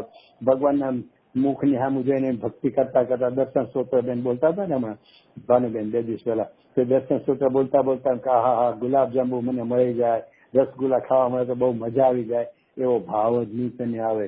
એટલે એનો અર્થ એમ છે કે રાગ છે ને ખેંચીને લવાતો નથી અને ધક્કો મારે જતો નથી. ભગવાનની સામે ભક્તિનો ભાવ હશે એ વખતે તું એને ધક્કો મારીને ખાધવા માંગીશ તો એ શુભ ભાવ જશે જ નહીં. કારણ કે તું ભગવાનની સામે બેસીને ભક્તિ કરે છે. એટલે રાગને છે ને ત્યાગ કરતાનું નામ પણ તને લાગુ પડતું નથી. એમાં કેટલું જોર છે. અને તો શબ્દ મૂકીને કહે છે કે ભાઈ તું આ કરતો નથી, તું આ કરતો આમ જ છે, તને નામે નથી રાગ. એટલે ગુરુદેવ મને તો ઈચ્છા કે ગુરુદેવ ક્યારેક ક્યારેક મને થાય ગુરુદેવ ચોત્રીસ જયારે વચ્ચે યાદ કરે કે રાગનો ત્યાગ પણ આત્માને નથી, એ કેવું પણ નામ કથન માત્ર છે. પણ એમાં બહુ જોર છે. એવો જ તારો સ્વભાવ છે, તું એ રૂપ જ છો. હવે એ બધું ભાવ છે ને આમાં એક એક ગાથાઓમાં બહુ ભરેલા છે. એટલે રજનીભાઈ હમણાં કીધું બધી ગાથાઓ ધ્યાન એટલે કે ચિંતન માટે છે, જેમાંથી જેટલું ખેંચી શકાય. અને એના માટે સારામાં સારું આપણે પરમ ઉપકાર જે કહી શકીએ તો ગુરુદેવનો તો સવાલ જ નથી કે આવા છે સ્વર્ગે ન ગયા ને અહીંયા આવ્યા એટલે એના ઉપરનું તો વર્ણન જ ન થાય, એટલે એની કમ્પેર જ ન થાય. પણ એ સિવાયની સામાન્ય ભૌતિકતાની હિસાબે આપણે વિચાર કરીએ ને તો નવનીતભાઈ ઝવેરીનો પરમ ઉપકાર છે. કે એમણે ગુરુદેવના પ્રવચનોનું રેકોર્ડિંગ કર્યું છે સંસ્થામાં, ભલે સંસ્થામાં પણ એ પ્રમુખ પદે એનો નિર્ણય હતો ને. બીજા તો બહુ એ જમાનામાં આટલા બધા પેલા દીર્ઘ દ્રષ્ટિ વાળા નહોતા કે એને ખ્યાલ આવે કે આ કરવા જેવું છે. પણ આપણે તો ગમે થાય કરવું છે, ભલે ઓફિશિયલી નહોતું મળતું ને તો બી શું કે ભાઈ ધાર્મિક સંસ્થા છે ને તો ભલે ધાર્મિક સંસ્થા રહે. આપણું પ્રયોજન એને અનઓફિશિયલ થી ખરીદી કરીને કે એનો ધંધો કરવાનું નથી. આપણું પ્રયોજન તો ધાર્મિક પ્રચારનું છે અને ભવિષ્યની પેઢીને લાભ મળે એટલે એને એ કાર્ય કર્યું. ત્યારે આજે આપણે આટલી ગુરુદેવના પ્રવચનને લીધે આટલી સમજણ આપણામાં થઈ અને ટકી રહી અને એમાં આપણે આગળ વધીએ છીએ. એ બધું આ રેકોર્ડિંગનો પ્રતાપ છે. એટલે એ આપણે એનો વધારે ઉપયોગ કરવો. હું સ્વાધ્યાય આદિ બોલો શું કે છે ને ભાઈ? રેકોર્ડિંગ ના હોત તો ખબર નહીં અમે લોકો. પેલું તો હું તમને કહી દઉં કે હું ને તમે જ ભેગા અરે બીજી બધી વાત તો જવા દો, હું ને તમે જ ભેગા નો થયા હોત. આપણે એમ લેવા દેવા, કારણ કે ગુરુદેવ રેકોર્ડિંગ રહ્યું નથી. મારું હું માનવું હું જાણું, તમારે હું માનવું તમે જાણો. પછી ચર્ચા વર્ચા ત્યાં રહે. અહીંયા તો અત્યારે ક્યાંય બી રજૂ કરતા હોય ગુરુદેવ યાદ આવે કે ગુરુદેવ આમ કહેતા હતા, ગુરુદેવ આમ કહેતા. એટલે ગુરુદેવ શું આમાં સમજાવતા હતા એ રાખીને જ આપણે ચર્ચા કરી રહી. એટલે આપણે ભેગા થયા, નહીં તો ભેગા શું કામ થાય? એટલે ભાઈ એ આખું બધું છે ને આખો પ્રતાપ છે ગુરુદેવનો. અને એક બીજું મને વિચાર આવે છે કે આ સમજ નથી પડતું, રાખો સમયસર જ એક બાજુ મૂકી દે.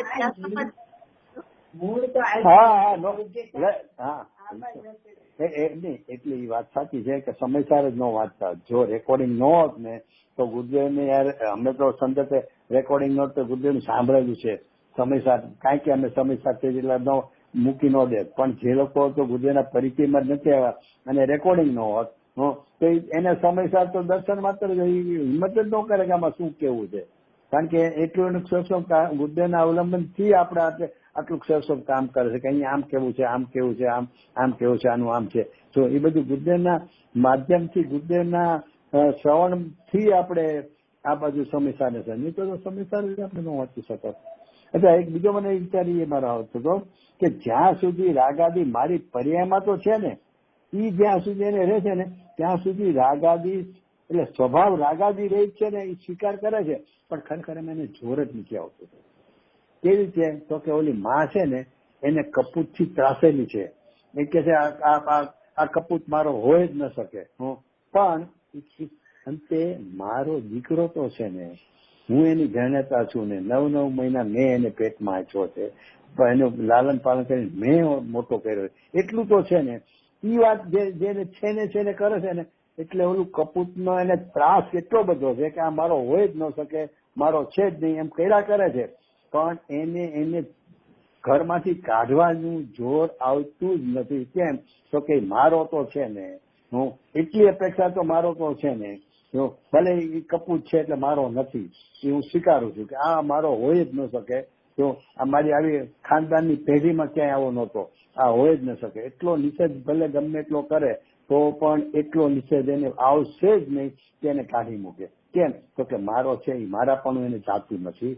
એમ અહીંયા છે ને રાગ મારી પર્યાયમાં તો છે ને, મારી પર્યાયમાં તો છે ને, એમ જે કર્યા કરે છે ને એને સ્વભાવ રાગાદી રહિત છે એવું કહેવા છતાં, બોલવા છતાં અથવા સ્થૂળપણે માનવા છતાં પણ એનું જોર રાગાદી રહિત, વર્તમાનમાં રાગાદી રહિત ભગવાન આત્મા છું એવું એને ક્યારેય જોર આવશે જ નહીં. કેમ તો કે પર્યાયમાં તો છે ને, એ પર્યાયને પોતાની માનીને બેઠો છે ને, હું એટલે ઓલા કપૂતને પોતાનો માનીને બેઠો છે એટલે માની માં કાઢી નથી શકતી. એની જેવી દશા આપણી છે. એટલે એક વાર તો આપણે ક્યાં ને ક્યાંય કોર્ટમાં લખીને, આગામની કોર્ટમાં લખીને દેવું છે કે રાગ મારી ચારિત્રની પર્યાયમાં થાય છે કે નથી થતી. અરે મારી પર્યાય જ નથી, જ્યાં થતી હોય ત્યાં થવા દો ને. પાડોશીને ઘેરે થાય કે ઈથી આગળ દૂધના ક્ષેત્રે થાય, મારે હું લેવા દેવા છે એમ કરીને એને પર્યાયનો પાડોશી છે, હું પર્યાય જ મારી નથી. એટલે એક માટે પર્યાયમાં રાગ આદિ છે જ નહીં.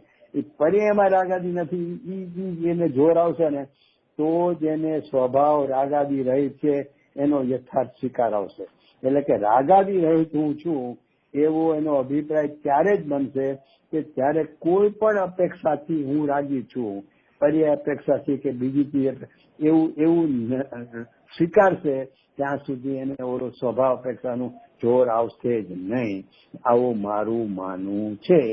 તમે સ્વતંત્રપણે વિચારશો.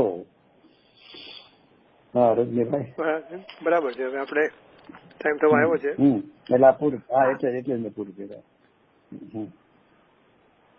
બોલો હવે તમારે કઈ બીજું કોઈ પ્રશ્ન આવે શું છે? નહીં તો આપણે રજનીભાઈ છે તમારે ને રેકોર્ડિંગ ઓફ કરું. હા ના કરી દઈએ.